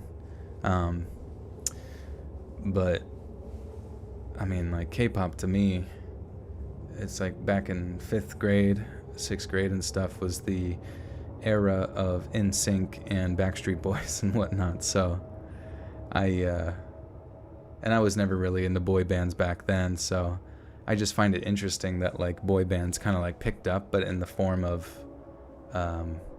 Korean pop groups and that kind of thing. I don't know. It's just like a strange social phenomena to me, I suppose, and it's just not my cup of tea. I don't even know any of the bands. Oh, nice. Thank you, Robin. Thank you. I appreciate it, my good friend.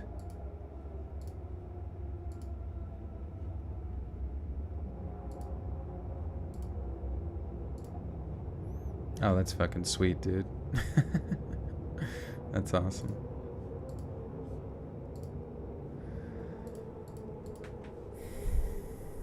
You have Westlife and Boyzone. Yeah, I don't know any of the names of the bands, to be honest with you.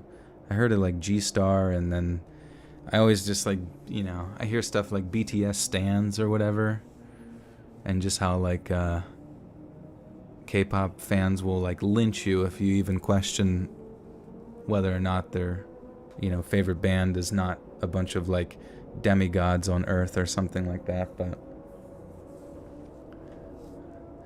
I'm sure if someone showed me like some good music from them, but I never vibed. I never even like, I don't even think I've ever like just offhandedly heard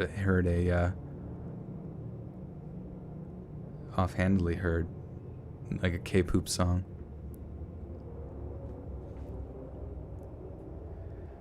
One day, I was with one other male coworker, and a woman, maybe in the late 60s, came in, and she seemed like a sweet old lady, so I sighed with relief that I would get to have a nice conversation with someone for once.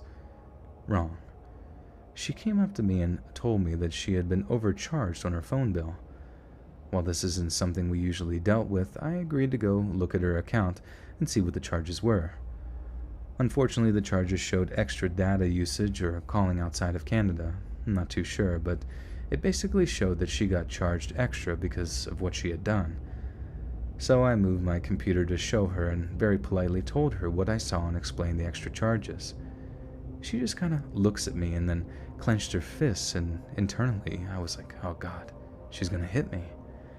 My coworker was on break in the back. The mall was dead as it was almost closing time, so if she was going to hurt me, she could easily get away with it. I started to back up, and she slammed her fists on the desk so hard that the pens on the desk moved. Within 2 seconds after that, she started screaming at the top of her lungs, mostly incomprehensible, and she started walking around the store throwing things off the shelves. I just kind of stood there with a blank expression, as I'd never experienced something like this before. She then came back to the counter, grabbed her phone, and started to walk around the store slamming her phone on the ground, picking it up, and repeated that. She did it so much that there were shards of glass all over the floor for days afterwards. Finally, my coworker came out and was like, "What?" and just looked at me as I was almost in tears. He came behind the counter and kind of covered me and told the lady she needed to get out now. Obviously, she didn't like that, and she just kept.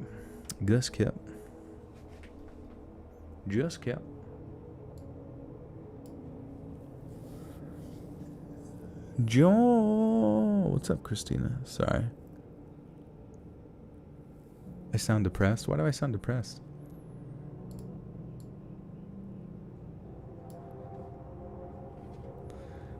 I don't even, was it the story sound sad? I don't even know what made me sound depressed. Everyone should work retail as service once before ever talking poorly to anyone like that. Yeah, those people that go in there like full-blown Super Saiyan Karens are fucking psychotic individuals, man. They've got more issues than you can stake a stick at.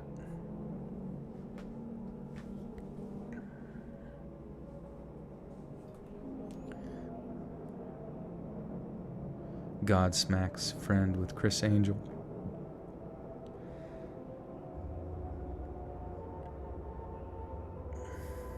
Yeah, maybe I just have a stoner's type voice, man. I've had to threaten to call the cops on 3 different occasions on customers. It's not fun. Yeah, I remember working in a bar. It was really lame. You worked with a lot of like just idiots. I remember one time this guy was fucking wasted, and it always pissed me off because the bartenders would get hey Ashley, hello. The bartenders would get people really drunk and then place the burden of kicking them out on you know what I mean, as the door guy. And that always pissed me off. It's like, oh, let's get as much money from them as possible through shots, but then immediately start snapping your fingers like, get this guy out of here, this isn't directly my fucking fault, you know. So those bartenders were dipshits. But anyways, like I just remember one time we tried getting this guy out, and it's like you kind of have to be like a little bit intimidating or whatever. And I just remember the guy like turned around and fucking like grabbed me by the fucking like throat and started to like push me towards the wall. And like as soon as he did that, like like a bunch of like other door guys just like descended upon him, and it was, I don't know, it was just funny. It was like I didn't even really say anything bad, but he just was wasted and throwing up and was just like, fuck you, I'm gonna fucking choke slam your ass. IJI Talk with the 2 says, drinking Hennessy tonight. Nice, dude. Getting swizzy, slishered.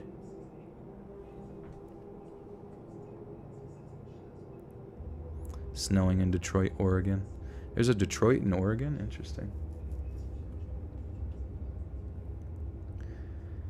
Obviously, she didn't like that, and she just kept chucking her phone on the ground, screaming and swearing at us, and just getting increasingly more agitated. My coworker picked up the phone, called for security, and we just stood there in silence. Within like 10 minutes, the security guard showed up. Our security sucked, as we barely ever had incidents like this. He tried to calm her down, and she was shoving him and started to throw things again. I was at this point across the store talking to another customer that came in, and my coworker yelled out to me, "Go in the back now." I looked at what he was looking at, and she was running towards me. I ran to the back and locked myself in the bathroom and just bawled my eyes out for like 2 minutes. I came back out because I didn't hear any more screaming, and I saw the security guard trying to put her in handcuffs. She literally body-checked this poor man and ran. The police showed up and took our statements and looked at the security footage and said that they'd get back to us. But we never heard anything again. And pretty soon after that, thankfully, I quit. Royves, thank you. You love hiding in the cooler at work, scaring people as I restock drinks. That's funny. I want to be scared. Come scare me. Yo, sorry for being late. That's okay, creepy kid in the corner. We've been waiting for you. We've been waiting for you.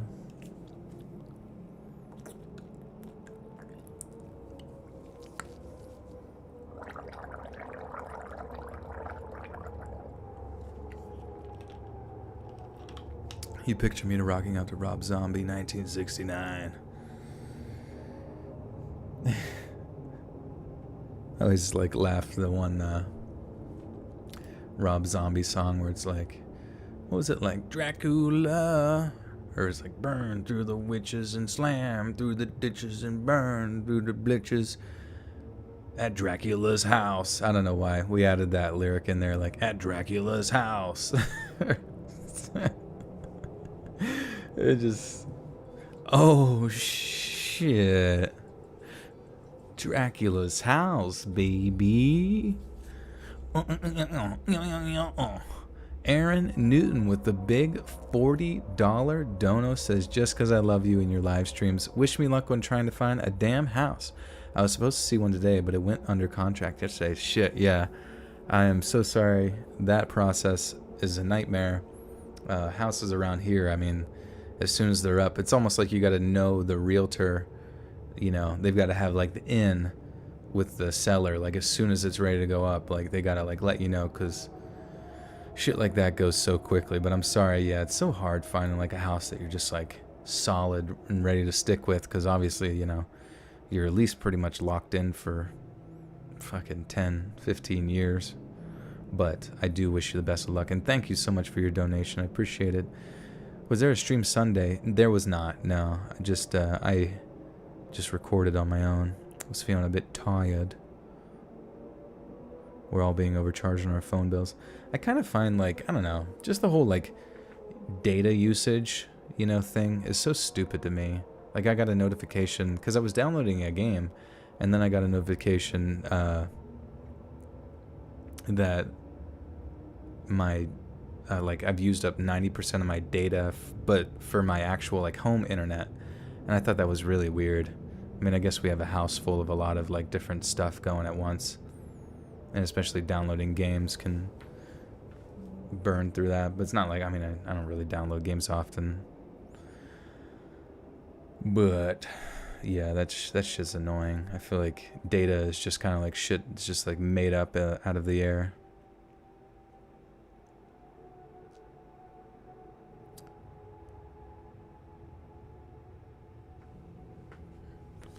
At Dracula's house. Down.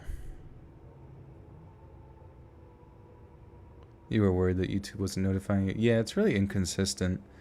Data cap. Yeah, I don't. Data caps are stupid. I really think that, and I really dislike that unlimited. I guess we don't. I don't know. I need to get that figured out, but I really think data caps are dumb. You know what I mean? For just any reason, obviously. But like, the Xfinity, you know, Comcast, that kind of whole conglomerate or whatever is. I just hate that they have a fucking essentially a monopoly on, you know, cable internet or whatever in the area, high speed internet that like hasn't felt like it's made any sort of jumps in forever. I guess that's the whole point of like 5G or some shit. I don't fucking know, but it just pisses me off. I'm ready. Like, I remember like going from dial up to broadband was like literally going into the future, and I just feel like nothing cool has happened in regards to like internet speed in forever.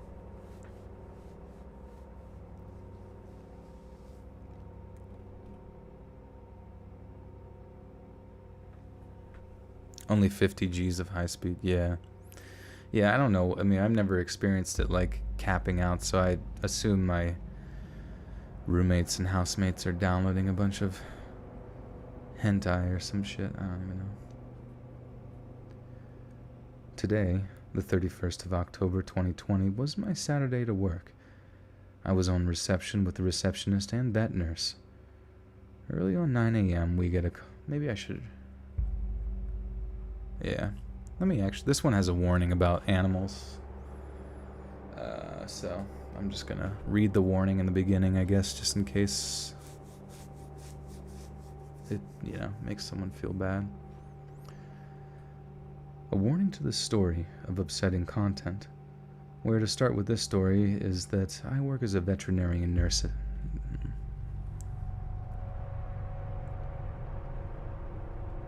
A warning for the story and upsetting comment. Fuck, dude. I can't even read the goddamn warning. Warning for the story. Upsetting content to come. Where to start with this... I don't even know. That doesn't even sound right. Warning, upsetting content. Okay, I don't know. Warning. Potentially upsetting content to come. Where to start with this story? I work as a veterinary... I can't read anymore. I'm fucking tired. Jesus Christ.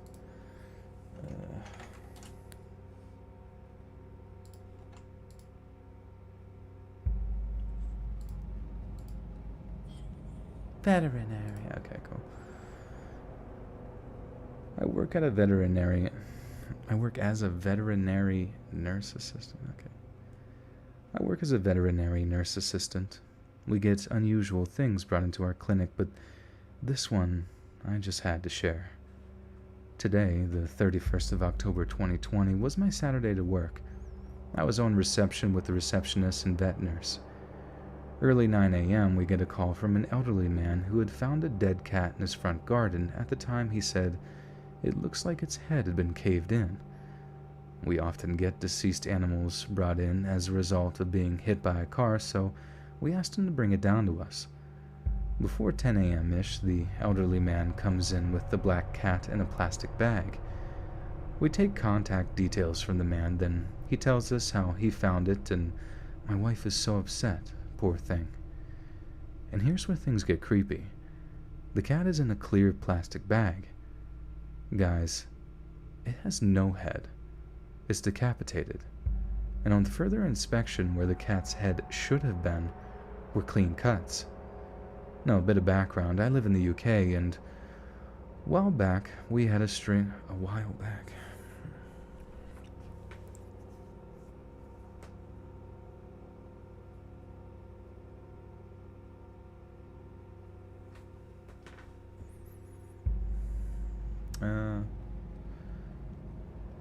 Now, a bit of background. I live in the UK, and a while back we had a string of mutilated animals being found outside homes and in parks. And at that point, the supposed suspect was called the Croydon... I don't know how you say Croydon. Croydon.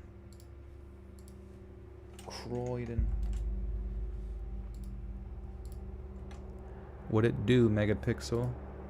Just reading spooky stories. Oh, it is Croydon.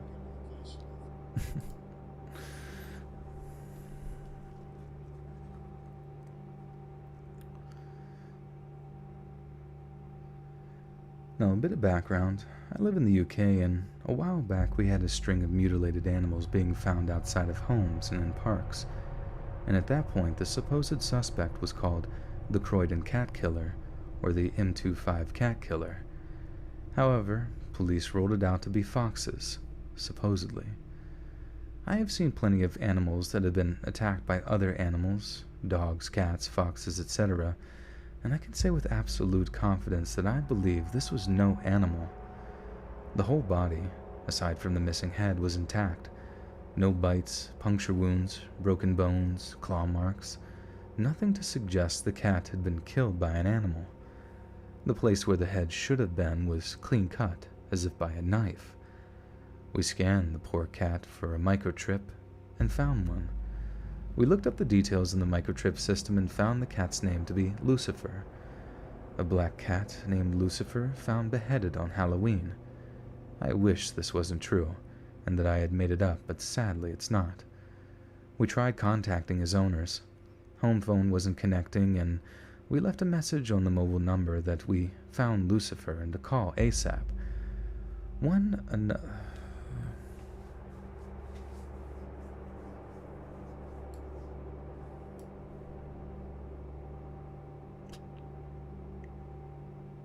Killer dragonflies? What's a killer dragonfly? Slow down, breathe, and then try reading. What's a microtrip?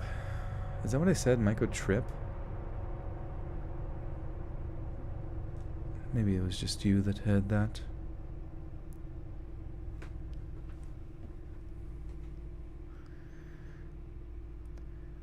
One other disturbing thing was the address where Lucifer was found was 2 streets over from his registered address and close to my vet clinic. I was very wary when I finished my shift today and waited inside the clinic until my husband was outside to pick me up. Just the unnerving feeling that whoever did this was lurking around and still out there. We alerted the police, RSPCA, and a group called SNARL, South Norwood Animal Rescue and Liberty. SNARL are eager to help, however, they cannot examine the body without the owner's consent. So at present, we are holding Lucifer until we can make contact with his owners to decide what to do. The lovely poor old man had agreed to be contacted by the police, RSPCA, SNARL to help in any way. I've worked alongside animal cruelty and abuses, but this has to be the most chilling, disturbing, and upsetting case I've ever encountered in many years working as a veterinary. Baby, oh. Veterinary nurse assistant. How the fuck these? Why can't I not say this word? Veterinary. I don't know why I can't say that. Veterinary. Lucifer is unironically a pretty name minus the devil's ties. I know, it's not a terrible name. It means blight bearer.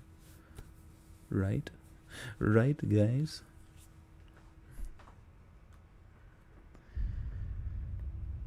I've worked alongside animal cruelty. Fuck, man.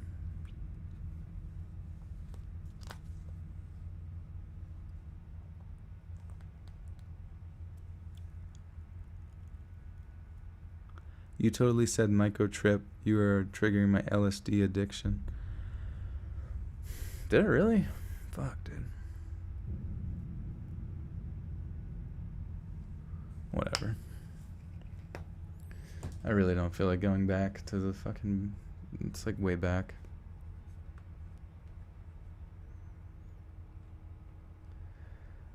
I've worked alongside animal cruelty and abuse cases, but this has to be the most chilling, disturbing, and upsetting case I've ever encountered in my years. What the fuck?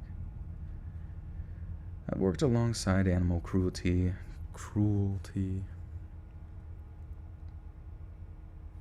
Micro chirp. Chirp chirp. I've worked alongside animal cruelty and abuse cases, but this has to be the most chilling, disturbing, and upsetting case I've ever encountered in my years working as a veterinary nurse assistant. I'm hoping we get some good news about the story. And that this is my Oh. I pray I never have another issue to stay hug. Okay. I'm hoping we get some good news about this story soon.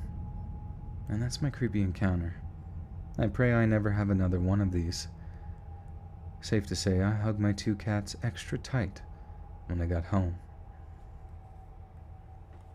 Micro machines. Micro pee-pee. We found a micro penis inside of him.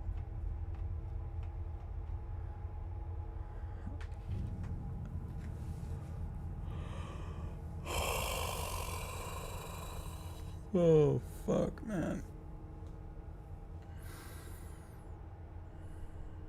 Alright. Well, that was only halfway. What the fuck? Oh, my God. I don't know why I thought this was... Okay. 344 likes. I guess that's kind of solid. Click the like button if you haven't already. I'm just low energy tonight. Need to lighten the mood. I want to send a story into Let's Read. Do I have to download Reddit to send it, or can I send it to it? You can send it over email, letsreadsubmissions@gmail.com. It's linked down below if you can't find it. But Reddit's pretty easy because you don't need to verify your account. And you can use Reddit through browser, so that's easy too. You just need an email, and you don't even need to verify your email, so you can just make shit up. The snow falling's perfect for this chill stream. What's the temperature where I'm at? I think it's like 35.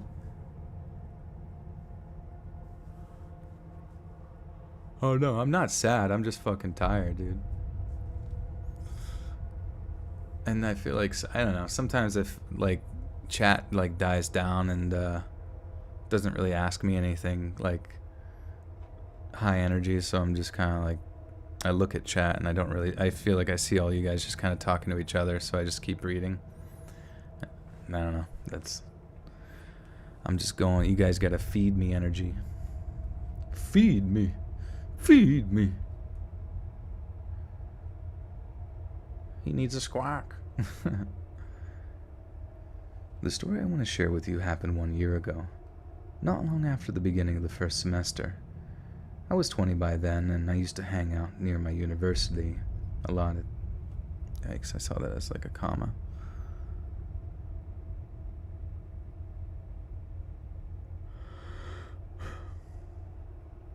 I was 20 by then, and I used to hang out near my university a lot at this time of the year because the weather was still really nice and warm, and my university was adjacent to a park. As we had a 3-hour break, a friend of mine asked me if I wanted to eat lunch in the park rather than in the cafeteria. I said yes, and we went there. It was a regular school day, probably a Thursday, and the place was filled with kids, students, and people walking their dogs, so not empty at all. It may seem odd to underline this, but I rarely go by myself in that park if there's no one else around because it makes me feel nervous, kind of vulnerable. I'm an overly anxious person, don't judge me. But this day, the place was crowded and we hardly managed to find a place somewhere on the grass for us to sit. We ate, talked, and enjoyed the sunny weather for a good hour. After an hour, the park was way emptier than when we arrived. Almost all the children had left and we were quite on our own.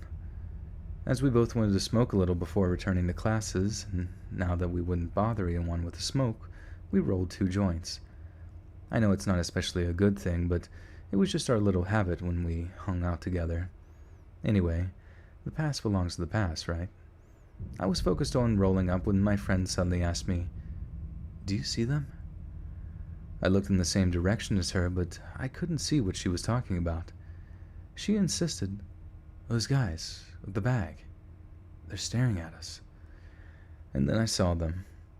50 meters away from us, 2 guys, who seemed a little older than us, were standing in the middle of the way, looking intensely at us.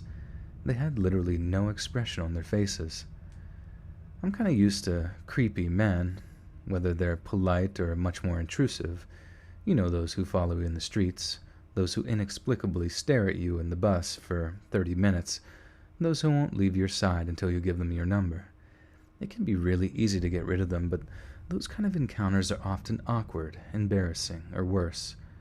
So I felt a little uncomfortable, although I wasn't worried. As I kept looking at them, I understood that they were going to talk to us. I asked my friend if she knew them, and she answered no, adding that she hoped that they would not come over to say hi. Unfortunately, 3 minutes later they were right in front of us, smiling. They were two. The first to talk introduced himself as Manny. He was a small and short-haired guy who was obviously on drugs, but I wouldn't know which ones, to be honest. The other one was tall, pale, a quiet guy. I can't remember his name, but we'll call him Steve to make things easy. Manny talked and smiled a lot. He introduced himself and his friend, asked us about our day, praised the warm temperatures. He seemed either unable to shut up or desperately trying to play it cool with us. Before we could even tell them to leave, he invited himself to join us on the grass, assuming that we would be okay with it. As a welcoming gift, he opened his bag. It was a huge plastic bag, one that would take...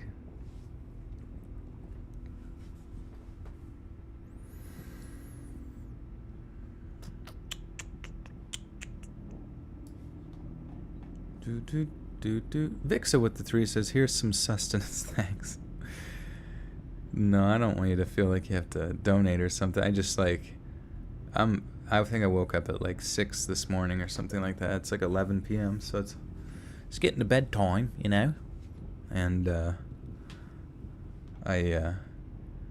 if my mind is not constantly stimulated by, can I burp my ABCs? Yeah, like comments like that, my brain starts to melt down.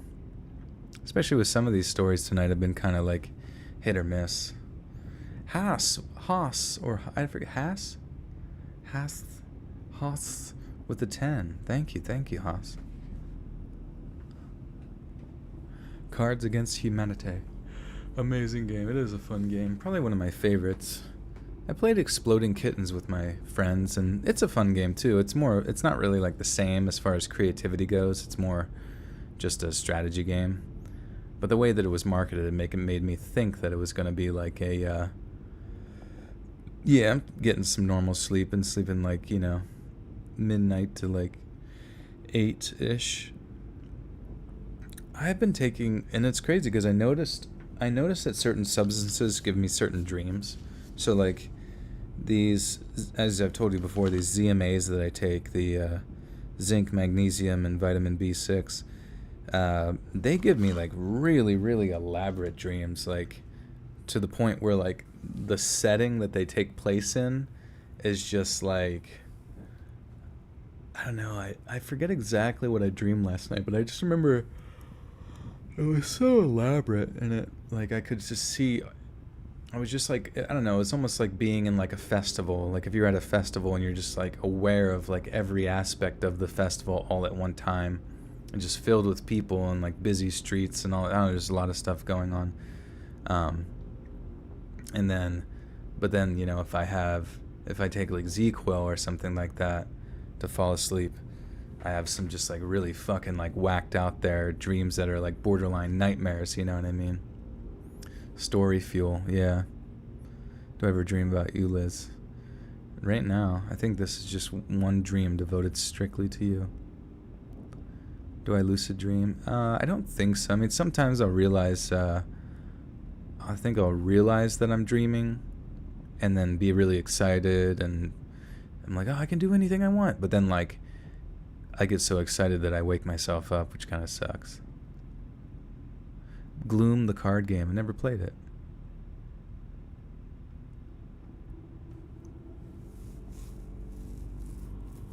You very, very rarely remember your dreams. Yeah, you kind of have to, like, pretty much, hey, Brad Moth, what's up, dude?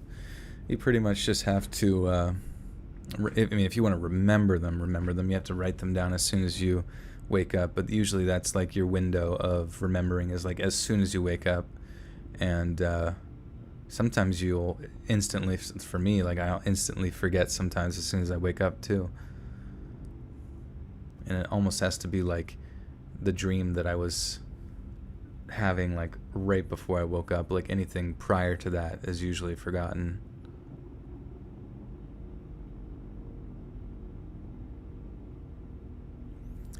Yeah, I need to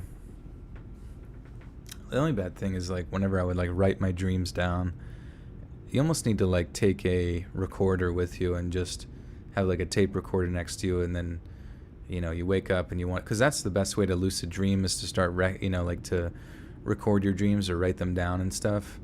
But if you had like a tape recorder next to you, you could just like grab it, bring it to your mouth, and you wouldn't have any like light pollution waking your brain up or anything like that. So you could just be like, I was surfing with Let's Read, but he was a lizard, and then he pooped, and then I crashed, but the wave was actually all sand, and then we ended up in a restaurant, and they didn't serve sushi, so Let's Read left, but I didn't go after him because I thought he was rude.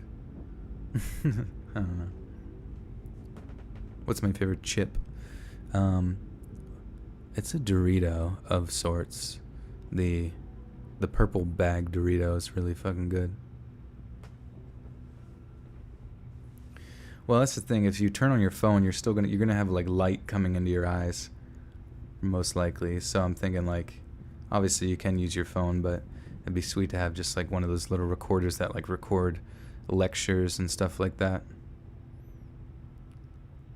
Taboo is your favorite board game? Nice. Honestly, after playing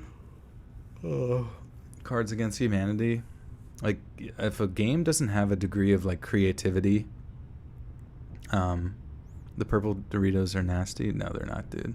They're like sweet chili sauce or something like that. I think hopefully we're thinking of the same one. The 3D Doritos. Cool Ranch is good too. I mean, the normal ones are okay, but I like the special flavors. You dream about Zola? Is that your cat? Hey Joel, can you shout out Killian and my cat Leo? Leo got his chestnuts taken off today. Aw, poor Leo. He's probably all sorts of baked out right now. Do you like chocolate? Can I send you some? Yes, please. Send it my way. Leave it outside your door and I'll come get it. That was a welcoming gift. He opened his bag. It was a huge plastic bag, one you would take to do some groceries, and showed us a 4-pint... God damn it. And showed us a 4.5-liter bottle of vodka. I couldn't help but judge them. It was like 1 p.m. in a park in the daylight, so it felt kind of ridiculous to me. His friend handed us a tiny and already used paper cup, but we declined the offer, saying that we needed to stay sober because we had classes to attend 2 hours later. Unfortunately, they had already drank a fair amount of vodka, and they kept insisting until my friend told them, I'm not the type of person who would drink vodka right after lunch.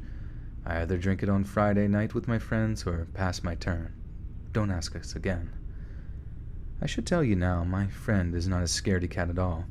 To be honest, she's the bravest person I'd ever met, and she's never uncomfortable in front of strangers. Usually when she's bothered by a weird guy, she either acts weird, then... God damn it, I can't. I just can't even read a fucking sentence. Okay. I can read a fucking sentence, and I will. Father! Danielle's quiet with the 5s. His melatonin, for some reason, gives me dreams depending on my anxiety, violent or whimsical. It's like a different movie every night. Luck of the draw. That's cool. I do like dreams.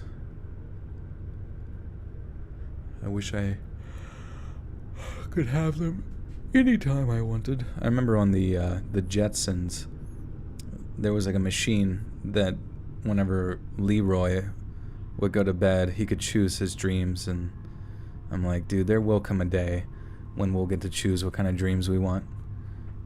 I feel like it's like, or just like a pill you could take, like a sleeping pill. It's like, what kind of dream do you want to have? Violent or whimsical? And everyone just takes violent.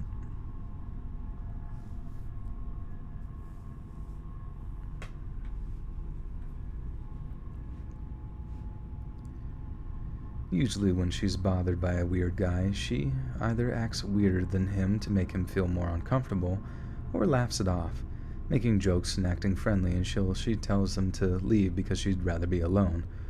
Or in the worst cases, she kicks his butt, leaves. But even if she didn't want their company, she was still unperturbed and relaxed, way more than I was, and it felt good to have her by my side. They must have felt that she was serious because they stopped insisting, and instead they started to ask us things like, "Are you students? Do you have a boyfriend? Can I have your number?" and so on. We were both in a relationship, and not interested in the two of them, but it didn't stop them from flirting. They kept complimenting us in a heavy, unpleasant, clumsy way, and we began to feel embarrassed. We could clearly tell that alcohol was unleashing them. They were annoying and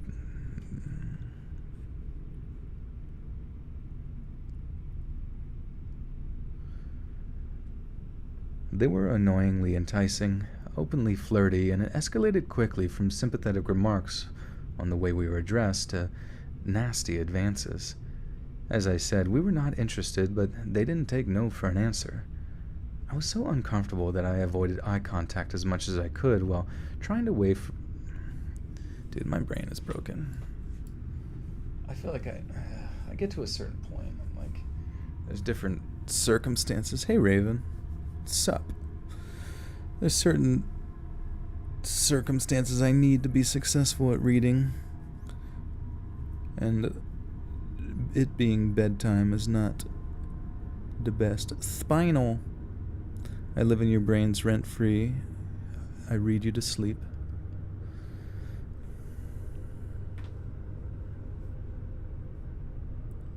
What background music am I playing? It's Iron Cthulhu Apocalypse. I think it's audible only to iguanas is the name of it. So if you're an iguana, you should be able to hear this. I was so uncomfortable that I avoided eye contact as much as I could while trying to find a way for us to get out of this situation. At this point, two other guys, supposedly their friends, came and sat with us, even though we didn't tell them that they could. They looked dirty, idle, and stoned, and one of them had a scrawny dog full of fleas, not really assuring, but we kept our thoughts for ourselves. My friend said something like, "We should probably get back to college now," but it didn't work the way we planned. They offered to come with us, claiming that it was not the first time that they crashed classes just for fun. We replied, "No thanks, we don't want to get into trouble." But Manny insisted. We declined. He kept insisting, saying, "Don't worry, it's not a big deal."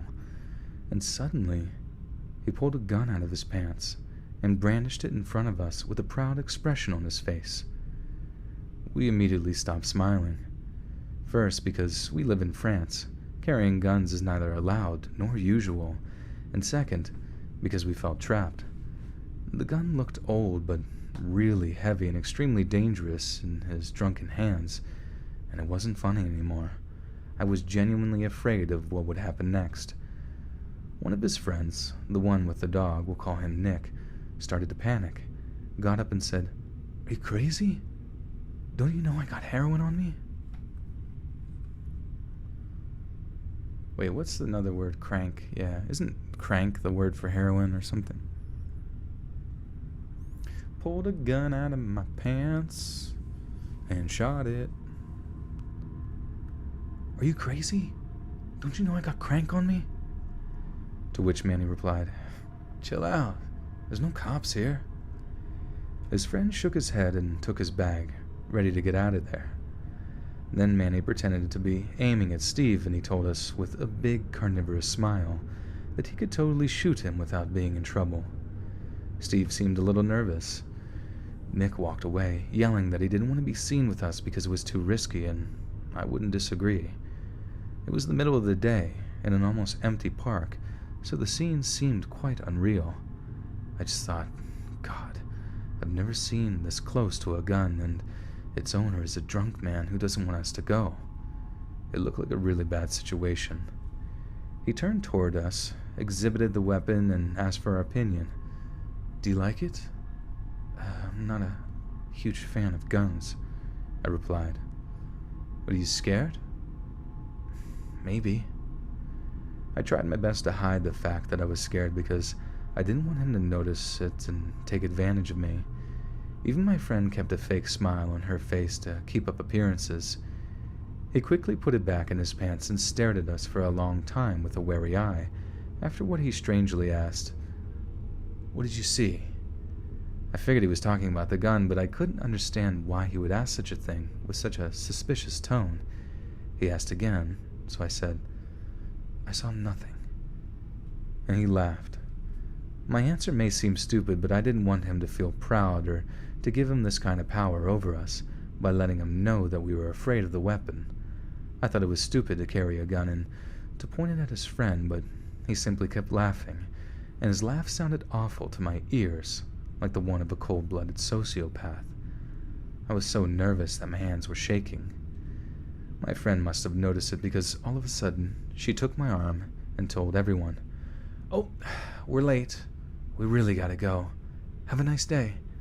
Before running away. They shouted, Hey, can we have your phone number at least? And she replied without even looking back, No, but have a nice day anyway. We never walked so fast to get to classes than this day. Even though we ended up not attending the lecture because our teacher was sick, this we didn't know at the time, we were still so astounded by what just happened that it took us several hours to process, and after that we avoided that park for a long period of time. So to the drunk, well, we won't read that part. And after that we avoided the park for a long period of time. Bob's Burgers. What about Bob's Burgers? Raven Westnidge with the 5 says, Crank is meth, smack is heroin. Oh, I see. Yeah. Well, in that scenario, I guess the context just needs to be that it's drugs. But thank you for letting me know. The more you know. No. Dark Twin Flames with a 10 buckaroonie says, New to your channel, please, and your best chills. Wish us luck. We started our channel. We love to hear you read, especially when your content is scary. We thank you for your time. Namaste, the Dark Twin Flames. Please, in your best chills voice, wishes luck. Well, Dark Twin Flames, I hope that you have a great experience here on the wet and wild lands of YouTube. Be safe. Drugs. It's kind of funny. There was like this random YouTube channel that like asked to like promote, like messaged me to ask to like promote, or I guess they emailed me to promote their channel on my channel, asking how much that would cost or whatever, like a community post or like a pre-roll or whatever.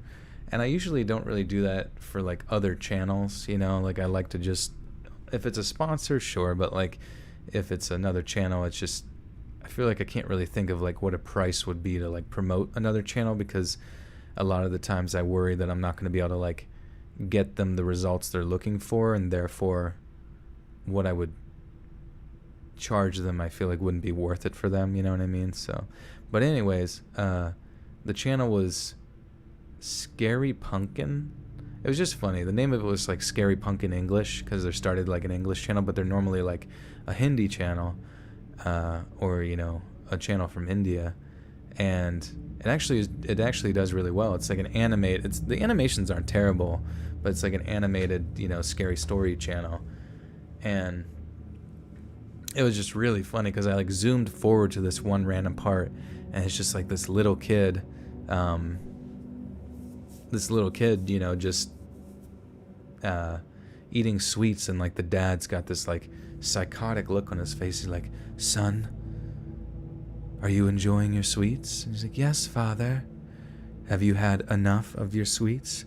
Would you like any more? No, Father, I think I'm okay. And then, I don't know, just like it was just fucking out of nowhere. Just out of nowhere, it just like cuts to the guy pulling on a knife and be like, ah! And just like cuts the kid's fucking head off. And I don't know, decapitates the fucking kid. And then he immediately starts crying. And I'm just like, what the fuck? What the fuck did I just watch? And, yeah, so that's that channel. It could be worth your time, I don't know. How much longer am I streaming? Well, we got 4 more stories. The last 2 are pretty short, so I would say maybe like another half hour or so.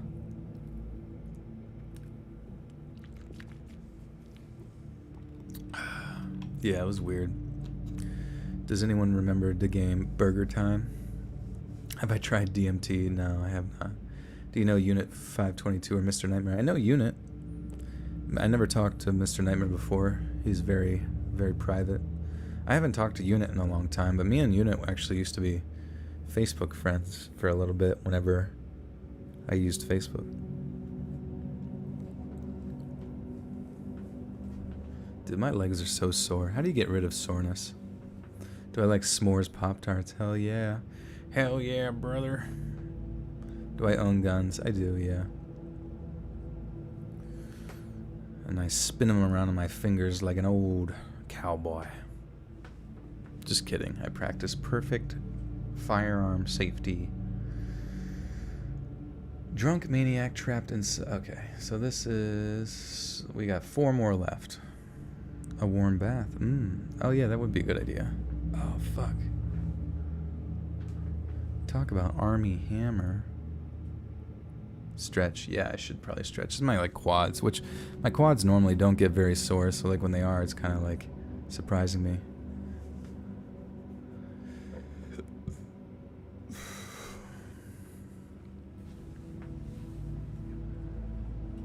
Fry, you're my target. What do I tote around? Just my big old 6-shooter there, partner. I'm joining the bath. Cannonball.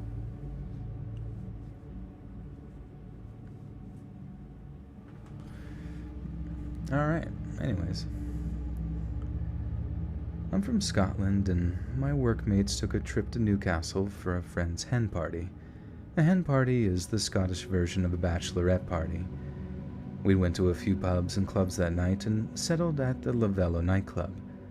I have autism, so generally I'm not very good with my social skills, but they insisted that I go along with them and that it'd help my confidence. What would happen to me this night would ruin me forever. Unlike other people, I can hear sounds and noises a lot different from other people. My friends were dancing to loud music. For them it was fun. For me it was just white noise to an extreme level, a very high-pitched tone ringing in my ears. I really regretted going out. I just sat there while they danced, and I had seen this guy from a distance hanging from the balcony. Luckily, some bouncers caught him when he fell, and I was relieved, but felt disgusted at the same time that someone could get himself in such a state, and he was removed from the nightclub. My anxiety levels had skyrocketed, and I couldn't handle the music anymore. I told my friends that I felt ill and wanted to head back to the hotel, so they told me to stay safe and phoned a taxi.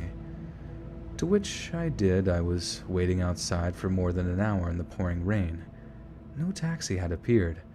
I phoned back countless times. Countless.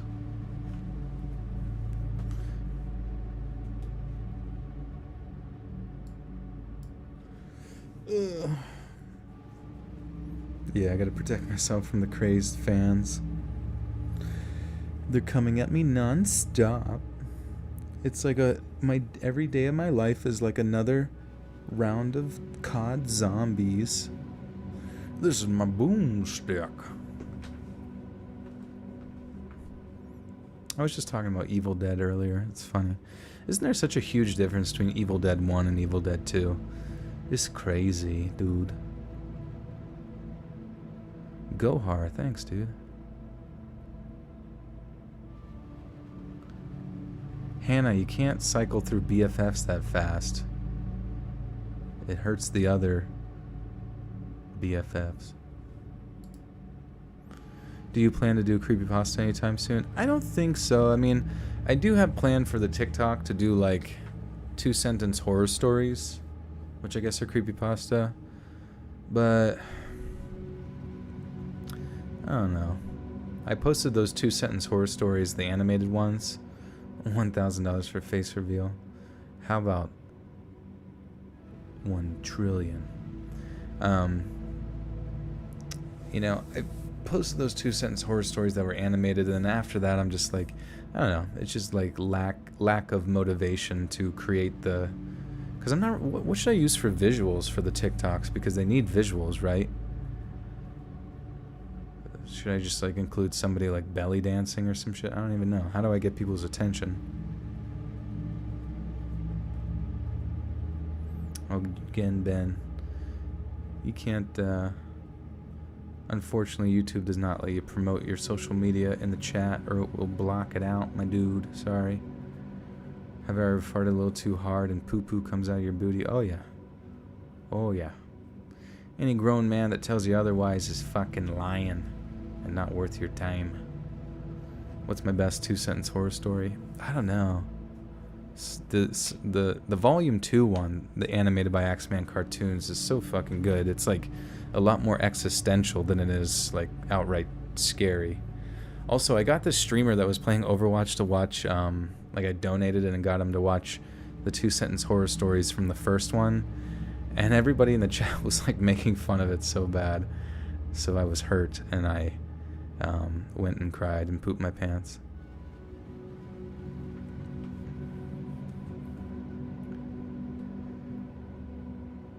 To which I did. I was waiting outside for more than an hour in the pouring rain. No taxi had appeared. I phoned back countless times, but they said the taxi services were busy and it'd take a while to get one to me. The doorman showed me directions to a taxi rank and said that I get one quicker if I joined the taxi queue. I walked it down.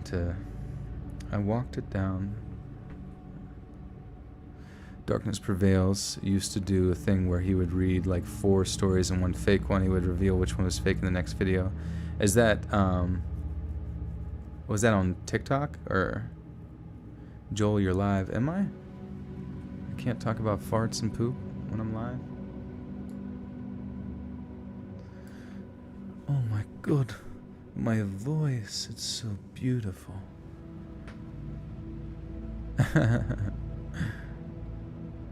Toothless. We like to fight. All our food is fried as a sign of dedication. We all wear kilts and the men go commando. And most of us, we all hunt the haggis once or twice a month, depending on breeding. That's exciting. Oh, on YouTube. Yeah, if I did creepypastas, they wouldn't get as many views, and then that would just like hurt the channel. Because whenever you start to get less views because people aren't interested in your content, YouTube then doesn't like promote the next video, you know what I mean? And then if you keep that trend up, you enter into the phase in which people call like your channel is dying, you know? And I do not want my channel to die, because that would suck. Fuck.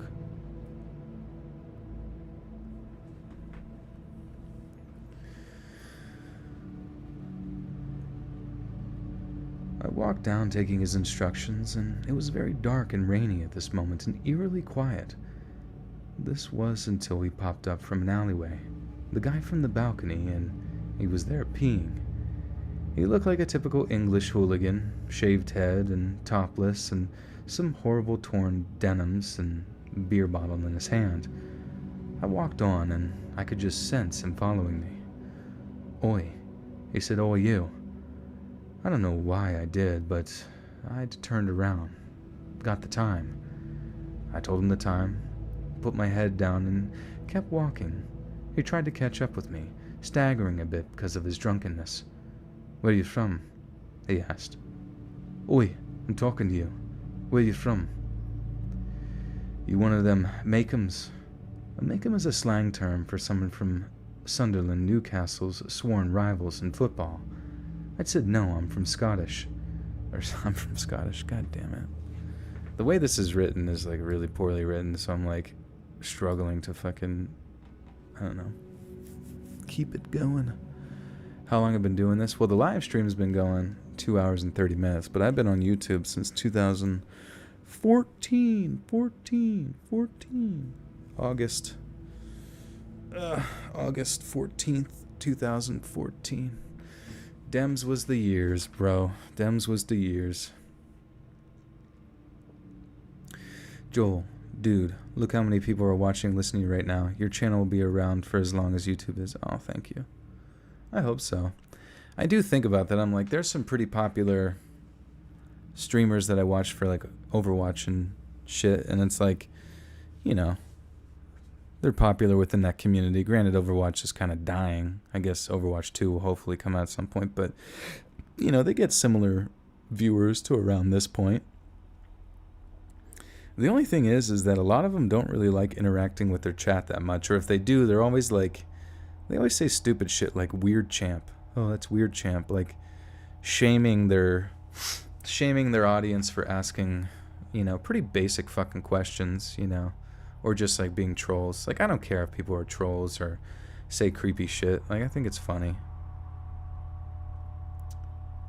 What inspired me to do this genre of content? I guess I just started off reading, and then I stumbled across creepypastas and thought, if I'm gonna do reading, I've got to do the scary shit. You've been watching me since November 2014. Wow, that's OG, Richard. How have I not seen you around? I ain't seen you around these parts. You couldn't imagine life without Joel. Don't worry, I ain't going anywhere for another... How old am I? 30? Probably 50. I'm probably live for another 58 years, I imagine.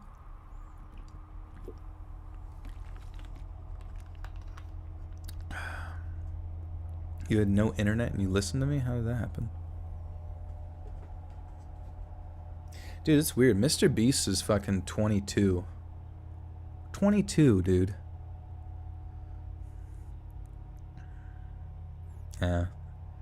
Sorry, Christina, we don't really talk about politics here. It's not healthy. Though I do appreciate everyone's viewpoints. I'm very open-minded, blah, blah, blah. I sound so young. Yeah, people say I sound like 24, but I'm like, I don't really know the difference between a 24-year-old and a 30-year-old. But it's weird sometimes, because I'm like, am I not like mentally where I should be at 30? I don't fucking know. But at the same time, who fucking cares? Fuck 'em. Fuck 'em. The haggis is a timid wee thing. It hides and leaps and creeps. But when you catch your first haggis, the whole village comes out to celebrate your cunning and strength. I've been watching and listening to your channel since January 2017, I think, during the flu epidemic there. Yeah, you don't really hear about that shit, do you?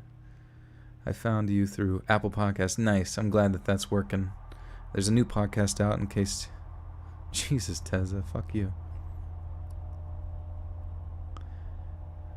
Everybody asks... I mean, I appreciate trolls, but I don't know.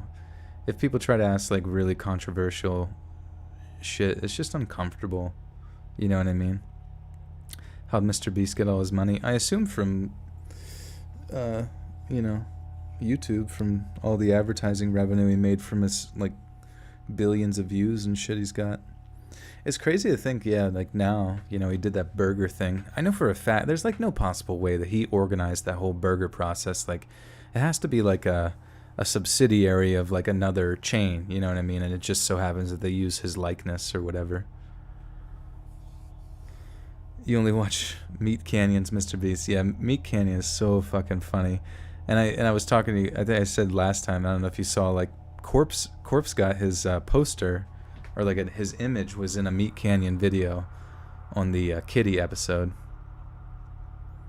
which was the Monsters Inc. episode. And I'm like, oh my god, dude, that's amazing. What narrators do I personally listen to? I guess personally I don't really like listen to horror narration all that much, but I do really like Lazy Masquerade. I like Mr. X Dreams. A lot of good ones out there, you know. I'm not really like big on consumption of this type of content, but to fall asleep I like religiously listen to lately The French Whisperer.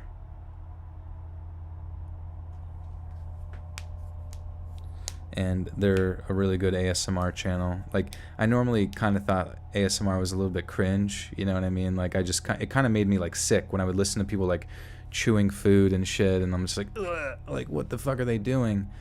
Why do people listen to this? But then I listen to this guy, and I'm like, oh my god, I'm like, I'm falling, like, you fall asleep without even realizing you were even tired. It's like some sort of fucking magical spell. You want me to fart in my hand and eat like a sandwich? I feel like it wouldn't be a sandwich though. It would be more like a pudding. A scoop of pudding. You've been listening to Lazy recently because I've gone through all of Let's Read's content. Nice. Do I like Lazy? Yeah, Lazy's a really nice guy. And he's just a very kind individual, you know, like very professional, very open. Doesn't, you know, he's at 1 million subs, but it's not like he looks at himself any differently when interacting with others, which is kind of how I feel. Like, I would still talk to somebody even if they had 0 subscribers. You know, I don't give a fuck. And he, you know, Robin actually makes visual content for him, for his thumbnails and stuff like that. Bread Moth with the 2 says, number 25, I pooped my pants and sent it to Jensen. Lol. That's exactly what I did. You should watch Meatballs 2 Classic. Hate actual ASMR, only listen to you. Yeah, sometimes I think, like, should I tag my, like, content as ASMR, like, put it in the title, but I'm like, would that kind of kill things? Because I know sometimes having the words ASMR and stuff, people are like, ew, why would I listen to that, you know? Creating Pradeep OnlyFans. Whenever Pradeep, like, sprawls out on his back, you can see his undercarriage. The Chills voice, yeah. Anime, says Bianca.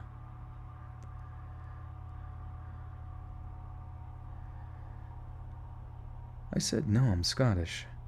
He rambled on some more, but I chose to ignore him. Oi, listen. I'm talking to you. He reached his hand to grab my shoulder and nearly tripped up. I laughed a little. I really couldn't help it. What, you laughing? It's so hard to... What you laughing at, you little Scot? He said. Reaching for me again by instincts, I started to run. I just didn't feel comfortable with him there. He started to chase me. Oi, get back here, he kept shouting. My high heels had fallen off, and I was running in my bare feet. I couldn't run anymore because I was out of breath and my feet really hurt. I went into a phone box to protect myself from him, and he tried to barge the door in. I gripped on it so hard, putting all my weight onto it. He started ranting at me. Come on, wait till I get you. I'm going to teach you a little lesson.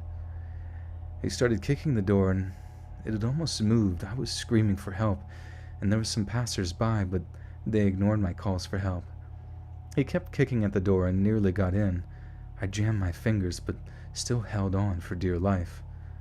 I then used my feet to hold it even tighter, too. He threw his glass bottle at the door, and booze had spilled everywhere, soaking the whole phone box.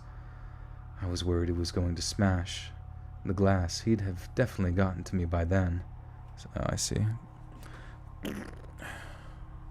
That was an actual fart. That was from my mouth, sorry. Just making a fart noise to indicate frustration.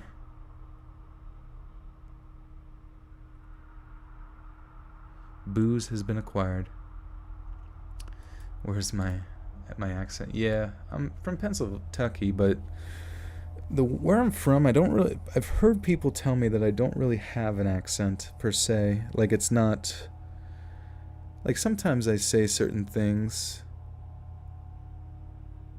like I'm not gonna say like wooder or fucking yins or some shit like that. Can I say what's up, Adam and Gigi? What's up, Adam and Gigi? I will never admit that I farted, but I will admit that blankie mode is enabled. How do you record with the mouth sounds being picked up? I think they still get picked up sometimes, but when I remove the background noise, it like kind of diminishes it a little bit, And then the music, the background music, kind of like covers it up more so. You have a good radio voice. Radio hosts aren't supposed to have accents. Ladies and gentlemen, I just creamed. I mean, you sound really neutral. That's why I asked. Yeah.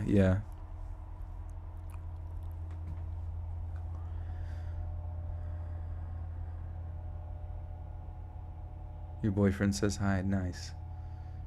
I'm about to steal your man. JK. I was worried it was going to smash the glass that... Wait, fuck. What the hell? I was worried it was going to smash the glass. He'd have definitely got me, but I see. I have a general American accent. Yeah, I guess. It's something, ain't it? It's something, ain't it? Or, it's something, ain't it? I sound like a robot. Thank you, Liz. That's very kind. I was worried it was going to smash. I keep saying it. It says it, but I think it means he. They mean he. They mean he. They mean he. I was worried he was going to smash the glass. He'd have definitely got me by then. He started ranting at me, calling me all terrible names, and I should go back to Kiltland and eat haggis or whatever stuff you people eat. He started mocking the accent before chanting, England, England, England. I just couldn't stop myself from crying and kept screaming for him to leave me alone. I could actually feel my throat get sore. I'd scream so much. He then pulled out his junk and started rubbing it against the glass and said, I'm going to make you suck it. After another aggressive struggle, he managed to get his hand in and grab me, but I kicked the door, shut it against his arm, and jammed his fingers when I kicked it again, and he was reeling in agony and had blood pouring out of him. Some passers-by had tried to warn him off, and he pulled out a penknife from his pocket and threatened them with it. He got in a brawl with two guys from the group, and I took that opportunity to run away while his back was turned. I remember my bare feet ended... Shite. England, England, England. I always find it interesting, the different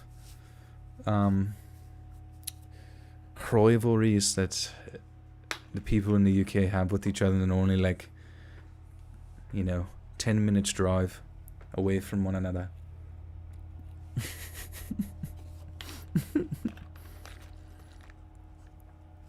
You follow from Greenland? Nice, dude.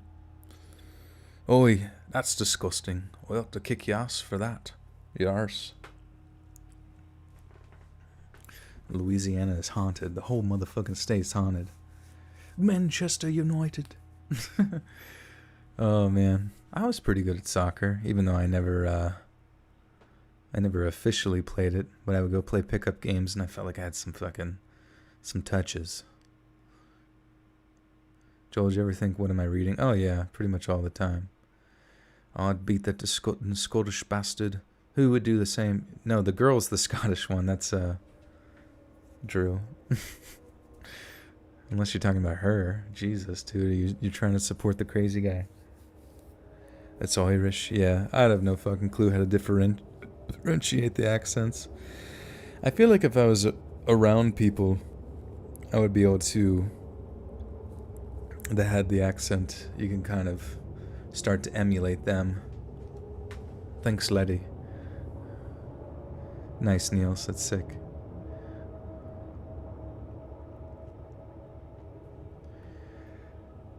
I remember my bare feet ended up with glass in them, but I was in so much shock, I just kept running. The rain never stopped pouring. What the fuck?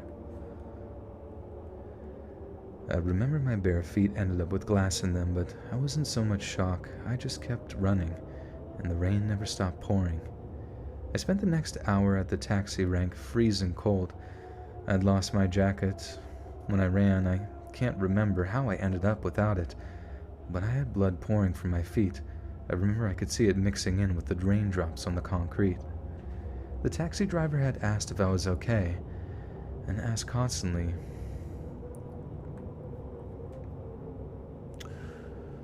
son of a bitch. Okay. The taxi driver had asked if I was okay.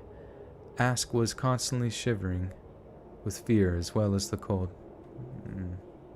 Sounds weird. Sounds weird. The taxi driver had asked if I was okay, and I was constantly shivering with fear as well as the cold and couldn't stop crying. I could barely talk, but managed to tell him about my ordeal.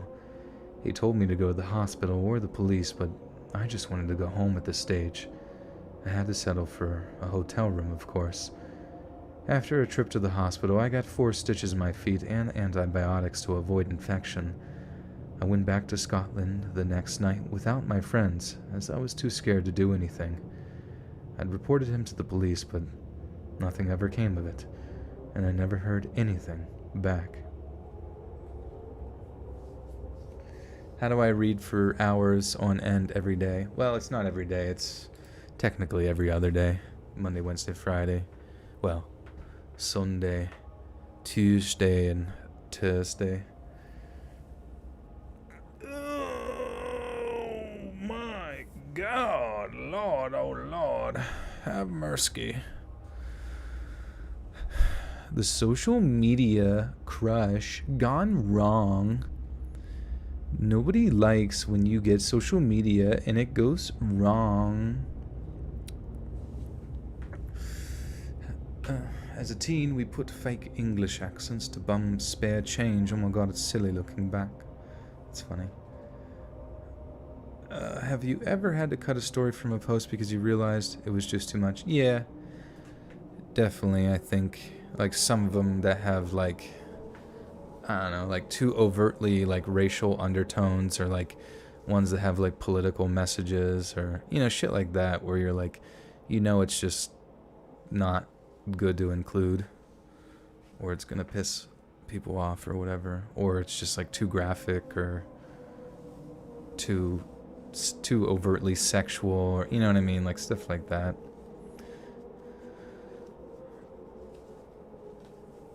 Social media is just modern cave drawings.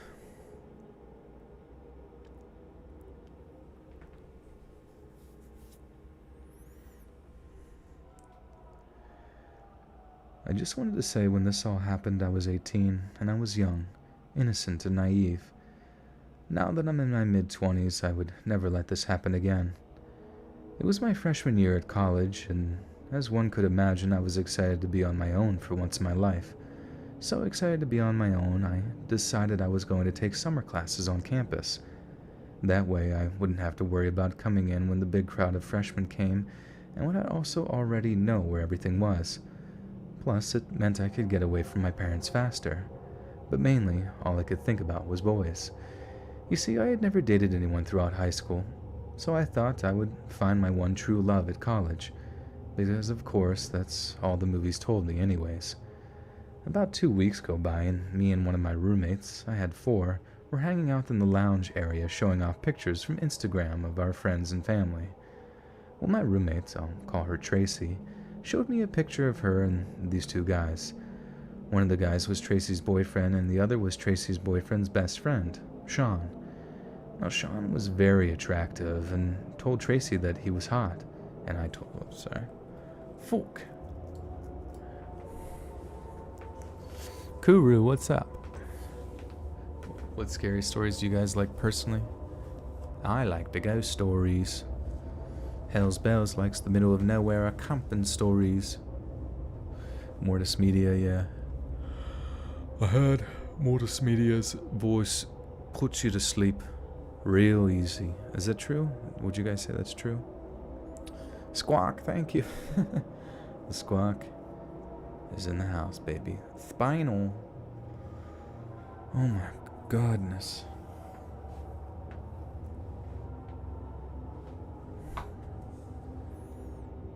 Yeah, this is a news story. This one's about social media. Have you ever read a story that has been so bad you had to stop reading it, or how many boring stories do you get? Oh yeah, a lot of them. I would say a large percentage of stories are just like nothing fucking happens, or it's just like the grammar is so unbelievably bad that I'm just like, alright, fuck this shit. This sucks. Undercover detective stories for sure. For some reason, the guard stories get me. Yeah, those that night shift video did really well. Honestly, I've come to the conclusion, and I don't know about you guys, like, when do you find that you listen to my videos, like, the soonest, like, after they come out? In the sense that, like, say a Monday video came out, do you find that you listen to a Monday video sooner than you would a Wednesday video or a Friday video? Never heard to stop a stream because it pooped myself. No, my internet has pooped itself before. It's made me stop a stream. But like, I find that sometimes Monday videos, especially if it's like a particular theme, does really well. Like this most recent one, it was night shift stories, and it gone and did freaking look. I mean, by the time it was 24 hours, it had already gotten like 51,000. That's nuts. That's actually nutty ball.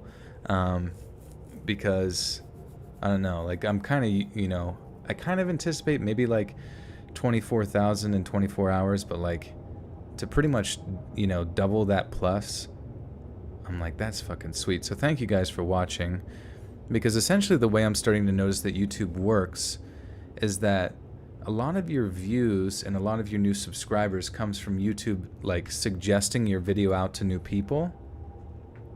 So when the video first comes out, there's like this, what's called like a view velocity or some shit like that, where like it's looking at all the subscribers that normally are made aware of new videos, how many of them are watching it, and then it tells the algorithm, okay, well let's suggest this out to more people, and then hopefully they like it, which then continues the sort of the positive feedback loop of getting more views. And so when a new video comes out, I definitely obviously appreciate you guys watching it as soon as possible. But yeah, I'm just curious if, like, because I'm noticing that more people seem to be watching them on Mondays, if Mondays is like your guys' is like, just typical, like, oh, it's baby, it's Monday, baby, just got off of work, let's hit some let's read, got nothing else to do, Whereas I notice like Friday videos don't do quite as well, because it seems as if though most people might be doing something, more social on a Friday because it's the weekend or some shit.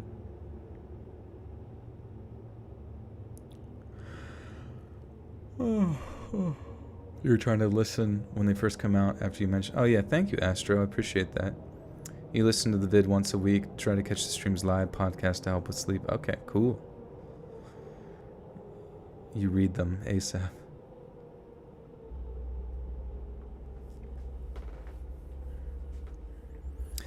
You've actually seen your... Was it? Q'd be subjected for a couple of years, like 2, because Corpse Husband doesn't upload and some of the others don't upload too often. Yeah, and I guess Corpse doesn't really do. He's just a gamer now. Just a gamer. How is he... Like, is Among Us still fun? Like, do you guys still play Among Us? Like, after this long, is it any fun? It's like the same shit. I played it 3 times and I was like, okay, I get the idea.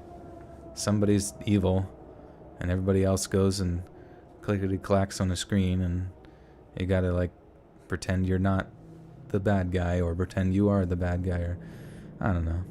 What do I think of B-Busta? He's a good boy. He's from Australia. Seems very nice. From the times I spoke with him and collaborated with him. I mean, we don't really get to chat all that often, but it seems...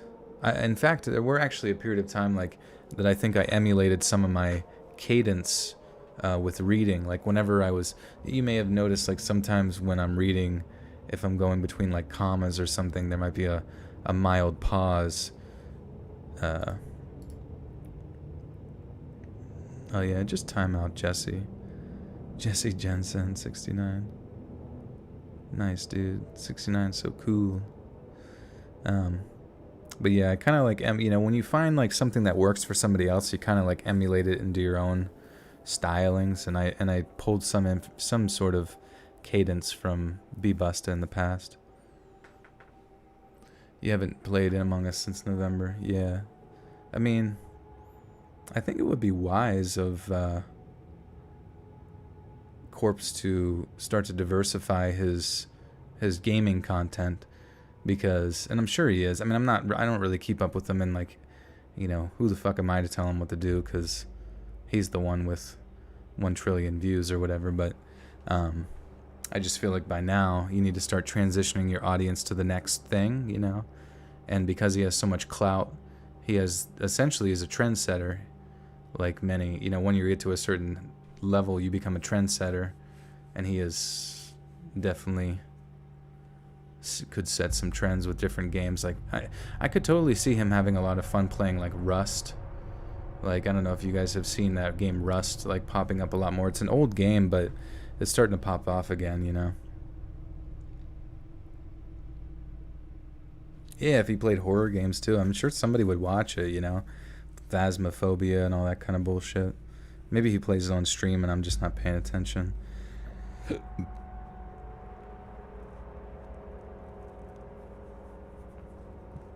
Do I listen to Mr. Nightmare? I mean, I've heard Mr. Nightmare. I don't listen to him for pleasure. I'm the ultimate trendsetter, baby. I take off my jeans when I feel like it because they're not cool anymore. Quite literally not cool because they're fucking burning up. Alright, let me get through this fucking story. Holy shite. Now, Sean was very attractive, and I told Tracy that he was hot. Okay, that's exciting.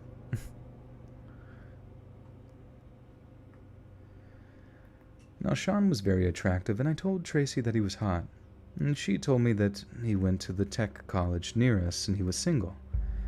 Now, a day or two goes by after this, and she tells me that she told Sean that I was interested in him, and he wanted to know if he could follow me on Instagram so he could DM me.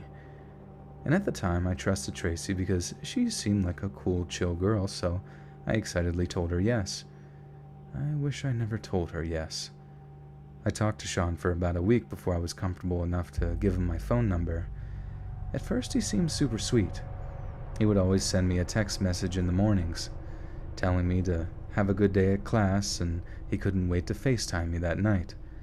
And he would FaceTime me every night. At first, I loved it because I never had a boy give me so much attention.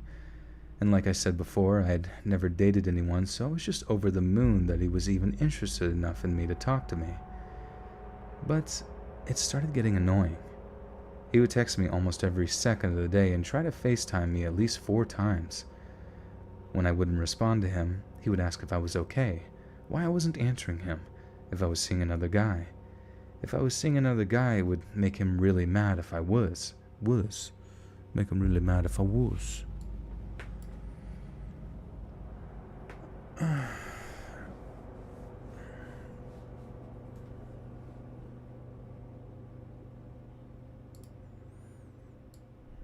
Squawk? Who's Squawk 2 and who's Squawk 3? Do we have any official Squawkians here? Tanzania.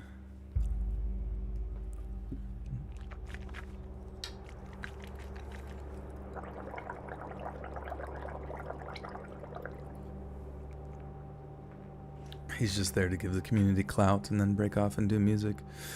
I mean, he can do music while he's making gaming videos. I mean, I feel like the gaming content's pretty easy to produce, aside from like various editing, you know, little editing, fun little things here and there in the editing or whatever. But I feel like it would make sense for him to stay, you know, relevant within the gaming community, in addition to his music, to continue to prop it up so he doesn't lose momentum. What am I drinking? I'm drinking water. H2O.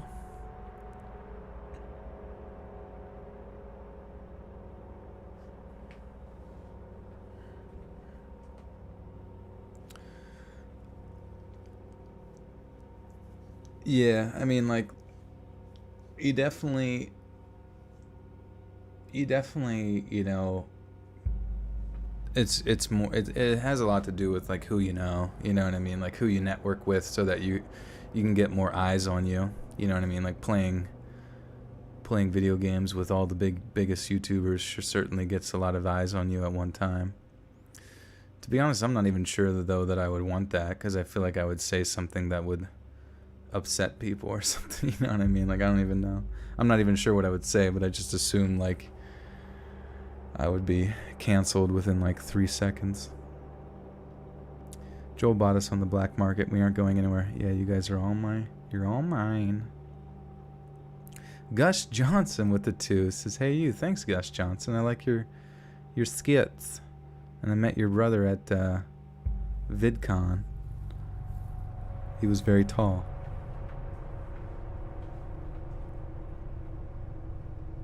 Don't tell me I'm drinking Arrowhead water.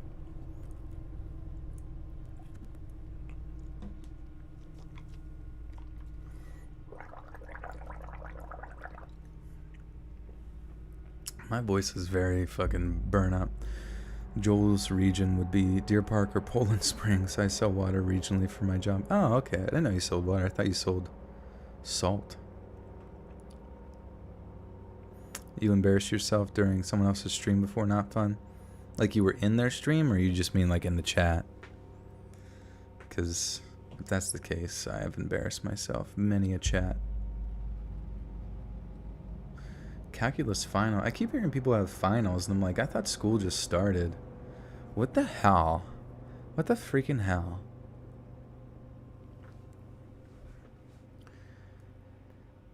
If I was seeing another guy, it would make him really mad if I was.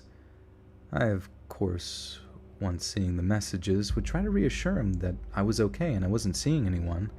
Like I said in the beginning, I was young and naive, and I didn't see it as a red flag. Things kept going downhill, though. It came to a point where he started asking for pictures of me, either just selfies or pictures of me in the mirror. I wouldn't send them, though, because I wasn't comfortable, and he would brush it off, saying that was fine and I could send them pictures of myself to him whenever I was ready. One day I was in class for a long time because it was a lab, and it started at 7 p.m. and wouldn't end until about 10 p.m. that night. For those of you who don't know, labs in college can last from 2 to 4 hours, and mine just happened to be 3 hours that night.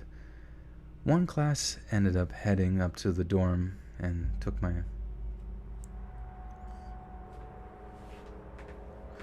voice is borked. It's a little borked. It just like feels sore in my throat. Hey, there's Jensen. Hi, big doggy. Jensen, he's here to give everybody spankings. You have 8 homeworks and you have to submit on Friday. 8 full homeworks? David Finch. Sorry, can't put your Snapchat in the chat, bro. Bruh.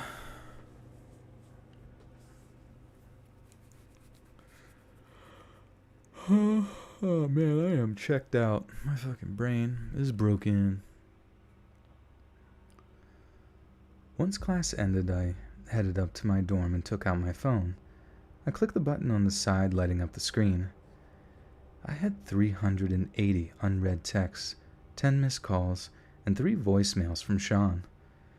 Before I could even react or even read all the messages, my phone started to ring. Instead of being Sean, it was my dad. He had called me to make sure that I was alright because he had gotten an alert from the phone company that I had gotten all those messages, and I was still on his phone plan. I don't know why, but I lied to him and laughed it off, saying that I was just in a group chat with a bunch of girls from school. Once I got off the phone with my dad, I quickly went to look at the messages I had gotten. Most of them were demanding why I wasn't answering him, and he would come and find me if I didn't answer him. The voicemails were crude and mostly of him saying he was just going to find me, and when he did, he was going to punish me for not answering him. After this, I just completely blocked him on everything I could think of, completely freaked out about the whole thing. About a week goes by, and I start to slowly forget about the incident, trying not to think much about it. At least, that's what I was trying to do. That whole week, I felt like someone was watching me, but I brushed it off as me being paranoid. At the end of the week, my roommate Tracy, who I had been avoiding, comes up to me shouting at me saying how I broke Sean's heart, and he had called her crying saying he didn't understand why I stopped talking to him. I couldn't even get a word in because of how fast she was talking. She finally called me a self-centered idiot and walked away. I went to class right after that, not realizing I had forgotten to lock my dorm room. You see, I lived with 4 girls, and each girl had their own room, which would lock from the outside with a key. Well, when I came back from class, I noticed my door was cracked open slightly. My heart dropped into my stomach. I hesitated going in. My hands were shaking terribly, but I finally got the nerve to push it open. Nothing. There was nothing out of place, it seemed. Even though there was nothing out of place, I could have sworn I closed the door before leaving for class, though I don't remember if I locked it or not. I know for sure I closed the door. So I asked my roommates, including Tracy, if anyone had gone into my room today, and they all denied it, even Tracy.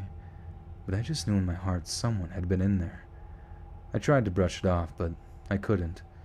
So one weekend, when I knew that all my roommates were going to be out of town, I switched dorm buildings and room with the girl that I had gotten to be close friends with. After I moved in, I told her all that had happened, and she said that she would walk with me in my classes, which thankfully we had most of our classes together except the night. Fuck. I can feel my brain starting to lose traction. Georgina Castillo with the 1 buckaroonie. Thank you, Georgina. Thank you. And Red Jones. What's that say on there? It says it's really small. Let me zoom my face. Number 1. Sorry, I couldn't read the emoji. But thank you for the 5, Red. I appreciate that. Simp for Joel, and Joel simps for Shrimp, and Jensen simps for Brittany. And he can't chat with one hand. What is Jensen doing with his other hand, guys? Is he drawing custom fan art for me? Like a good little boy. Oh, Jensen's gonna stream after me. Yeah, guys, be sure to head over to Jensen's stream after this one for the after party. You're not gonna want to miss it. Which thankfully we had most of our classes together except the night lab I had. And she would walk with me to my lab and wait until my lab was done to walk with me back to the dorm.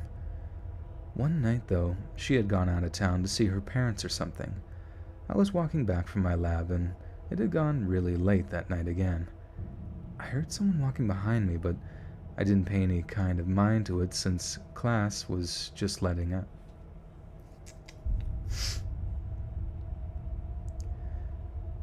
I heard someone walking behind me, but I didn't pay any kind of mind to it since class was just letting out. But I was walking... Damn it. Bathwater. Yeah, where's bathwater?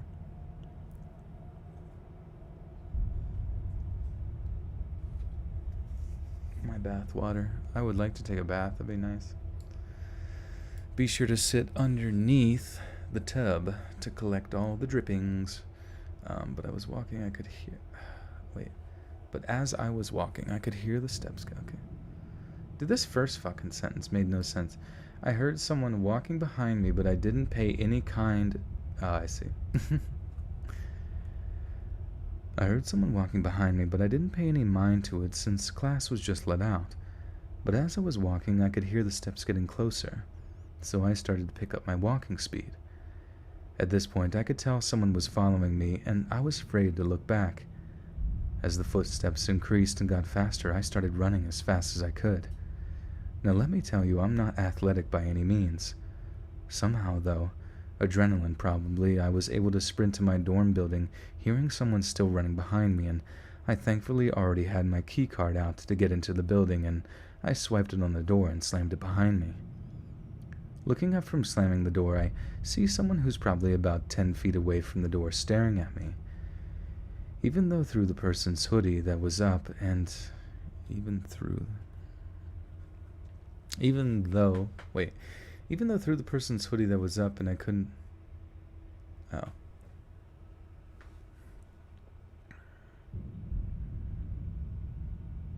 Have I ever been called JoJo? I don't think so. There was a JoJo in the Discord. And then, of course, the Animu. Looking at the slamming door, I see someone's probably at 10 feet. But I could see their face. And I could see, wait. Even though through the person's hoodie that was up. Wait, what the fuck is this sentence?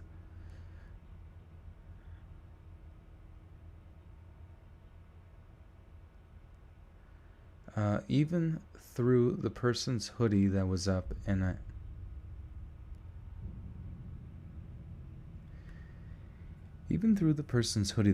and I couldn't see their face. I could just see that they were looking at me, and I knew it was Sean.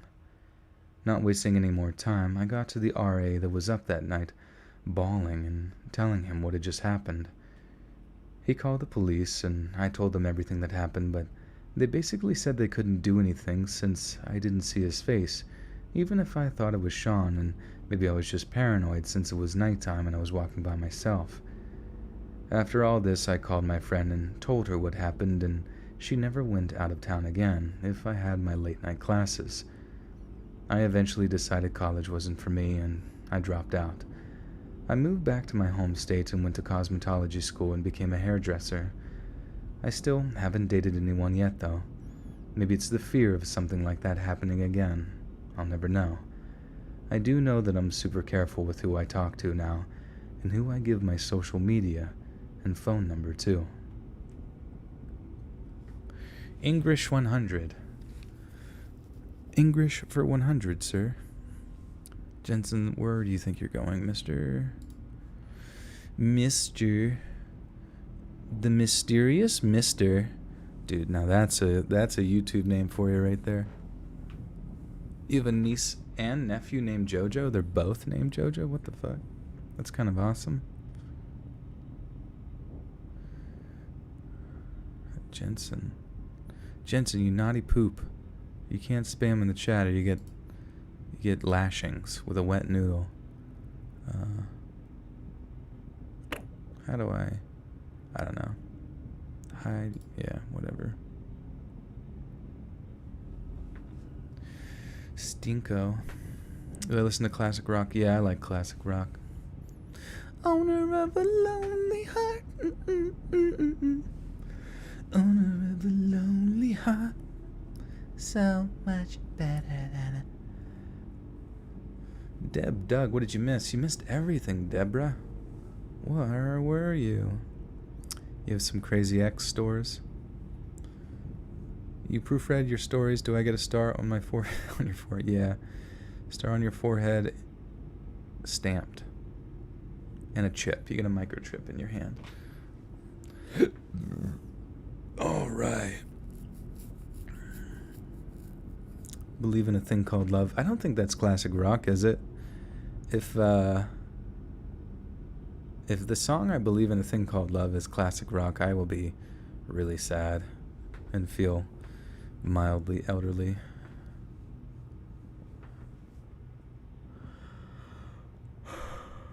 Dude, the band, yes. And the band, the Moody Blues. I fucking love that. Like, orchestral rock shit.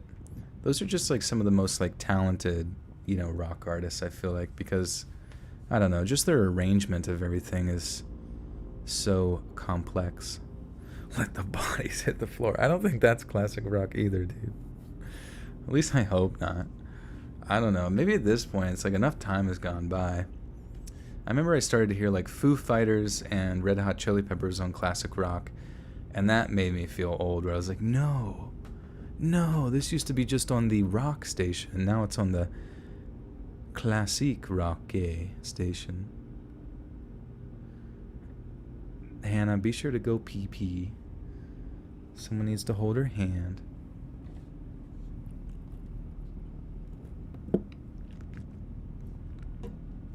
Come as you are, as you were. I can't believe, yeah, Nirvana's classic rock, man. That's fucking weird. I guess it makes sense. We've hit that decade, taken it a decade further. The 90s is officially classic rock.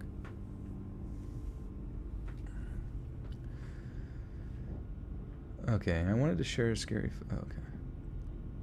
I wanted to share one of the scariest photo shoots of my whole entire life. Not only because of the creepy subject, but also the creepy guy. So last night my model and I went to finally do a photo shoot that we wanted to do for a long time. So basically I wanted dead girl in your headlights at night type of photos. It was 9 p.m., but it was already pitch black here. We found some deserted road in the middle of nowhere and started the shoot. We went through 2 outfits and she started to change into the third. This is kind of funny. They wrote thirth, like 3 with a TH after it. I don't know why, that just made me laugh. She went to change into her thirth. Into her threeth. We went through 2 outfits and she started to change into her third. Then all of a sudden we saw a car in the forest. There was a dirt road to the left of us, and apparently he got stuck in the mud and couldn't get out. We were waiting for him to get unstuck and drive wherever he wanted to drive, but it was taking so long we decided to go for it and shoot. She was still trying to change. It's not so easy in the dark in a small car, so I decided to go outside and get my settings ready so she wouldn't need to stand in the cold rain for too long. As soon as I got out, this dude magically got unstuck and sped to the road we were on. I hopped in the car, we locked the doors, and sat there. In that moment, we were a little scared, but still, he could very well have been just stuck in the road and just got out. He pulled to the driver's seat where my model sat, like 10 centimeters from her car. He almost broke off her side mirror with his one, and looked into our car. He had this big butcher knife for his photos, so she pulled... Oh, we had this big butcher knife. I was like, Jesus, he had a butcher knife? Neil Young was down with the flannel. Oh, man, look at my... Wait, that's not Neil Young, is it? Is it? I'm a lot like you were.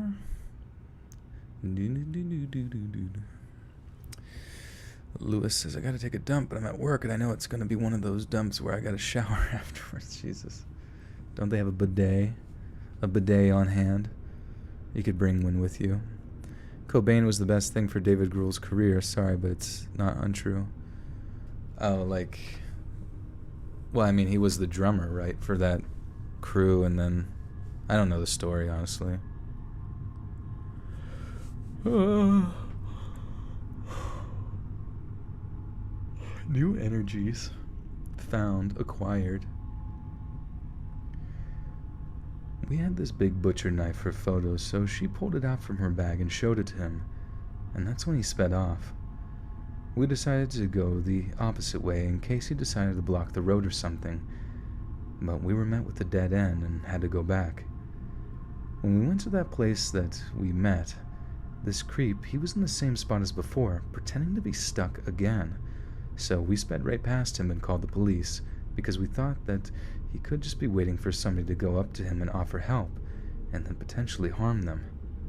So please, guys, be safe, pay attention to your surroundings, and maybe don't go taking photos in some deserted roads. Good advice, good advice.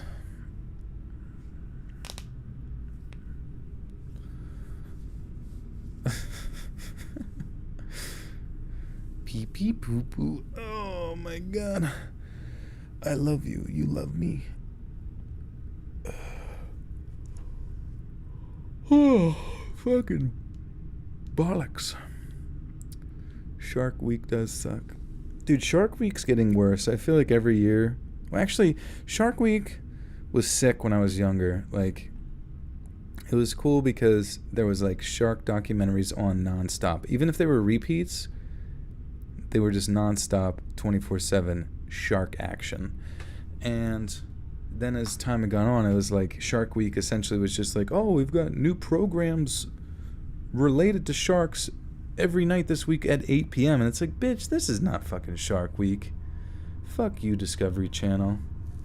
I need fucking 24/7 fucking chompy boys. You know what I mean? And granted, it's not that I watched it 24/7, and it most likely probably hurt their, you know, their ratings. But it's just the idea. It's just nice to know that this is the week where at any moment I tune in, any moment during the day or night, there could be a Mr. Jaws waiting. lurking in my television. Shart week, yeah, that's every week for me.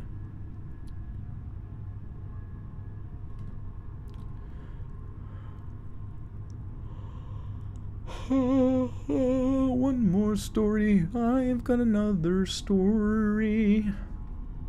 It's hopefully spooky spooks, bringing spooks to you.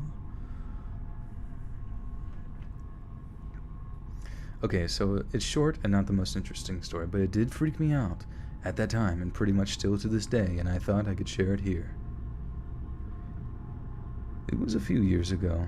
I was home alone at night in my bedroom, and I was chilling on my bed, and I started to sing, a thing that I do quite frequently. And as it was summer, I'd let the door of my balcony wide open to let the fresh air in. And then for some reason I heard some noises coming from outside, like as if someone walked into the garden. I wasn't sure at the immediate time if it was my cat or my parents simply coming home until I turned my head to the balcony door. I saw a pair of hands of some guy trying to climb my balcony. I panicked after seeing it and yelled, "Is there someone there?" Then the guy fell off and went, "Oh, sorry. It's just that me and my friends heard you singing and we thought you were in danger, so I decided to check if everything was okay," before going off. I still don't know who that was. Maybe since the house next to ours was used as a vacation lodging, the guy and his friends probably just booked the house for a few days, but I'm not really sure. And still, if he was truly worried, then why did he try to climb my balcony instead of simply knocking on the front door? "Oh, sorry. I heard you having a night terror, so I figured I would climb in the bed with you. We're renting out the cottage next door." Guys, we have made it to the end of the stream. It is midnight, past my beddy time. Oh fuck, I was supposed to take these ZMAs. I don't know. Apparently, so I've told you this before, but I'm gonna repeat it. I like to repeat myself like an old fucking grandpa. Zinc is good for your immune system. Magnesium helps to relax your muscles, because there's different electrolytes that affect different pathways, and magnesium is very correlated to like the electric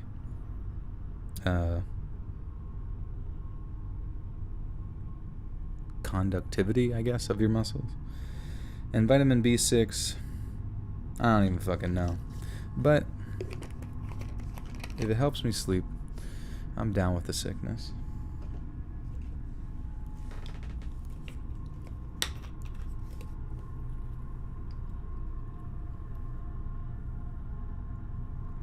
Yeah, baby. Do you ever meet people that take pills without water? I've had a few patients that did that back in the day. And I was just like, man, these people are not afraid to die. Oh my fucking god. I am so sore. Alright. Amitriptyline? What the hell's that about? Is that like an over-the-counter thing, or is that... Okay, so... You just got a 20-pound weighted blanket? Holy shit, that's a heavy boy. I wouldn't mind like a king-size weighted blanket, because I got one, the largest they had, but it was like kind of small. Like I kind of have to like curl up in it, which is annoying. Joel needs a bubble bath. Somebody go draw me a bath, would you? Thank you for counting, Vixa. How many do I have? 70 something? I guess you had it up here. 73. Wow. Wow. I'm the best reader in town. What? Hannah, your weighted blanket is 60 fucking pounds. Did you make it yourself? Is it made out of lead? Is it just like a series of people sewn together out of bones? What the hell? How do you even get out? I remember with my weighted blanket though, like it gave me some sort of anxious dreams, like I was being held underwater. because it was like, you couldn't really move as well. So like I felt as if though I was being like held underwater by a friend, which was very scarring because I never had a bad dream about him except that one where he specifically tried to drown me. Jeez. You feel trapped in a good way.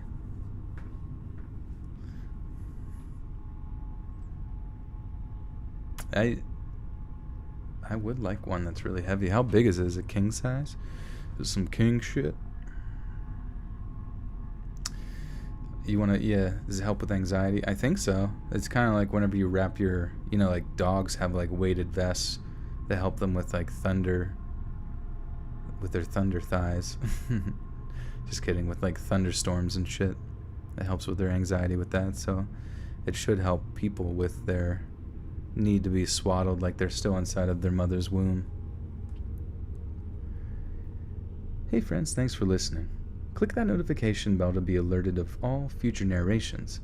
If you got a story, be sure to submit them to my subreddit, r/Let'sReadOfficial, and give and receive feedback from the community, and maybe even hear your story featured on the next video.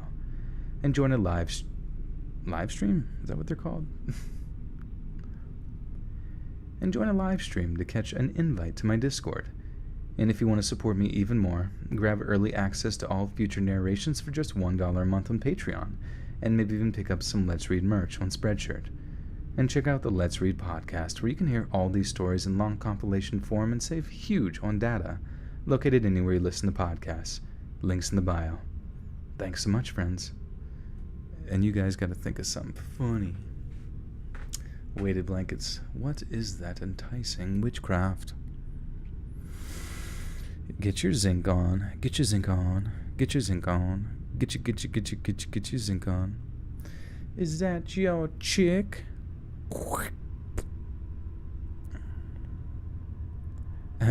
Grunge is now classic rock. Yeah, it's sad.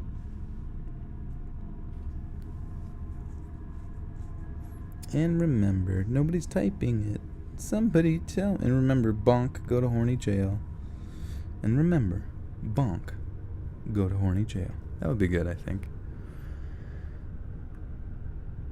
Thanks so much, friends. And remember, bonk, go to horny jail. I think that'll be good. Well, we made it, my friends. We made it to the end. I feel substantially less tired at the end, which is like weird, but I feel like I've gained a sudden burst of energy, and I must go check myself into horny jail as well. So, but until we meet again, as always, follow me on social media. Join the Discord if you would like. I am in there ever so sporadically, but when I am, my God, what a party it is. And yeah, follow me on there on social media, TikTok, all that bullshit. Follow my meme page, Horny Computer, hilarious shit there, always. And if you want to support me, go to the Patreon. It's only $1 a month for early access. Once I get that edited, I will be probably taking a nap here, a sleepy slap, and then editing this tomorrow. So keep an eye out for that. It's only $1 a month or $10.08 a year if you buy it in bulk for 12 months. And this will be out tomorrow, or today rather, at 7 p.m. Eastern Standard Time. So you are welcome for the cosmic escape. Good night, my friends. I love you. Oh yeah, go over to Jensen's stream. He is here in the chat.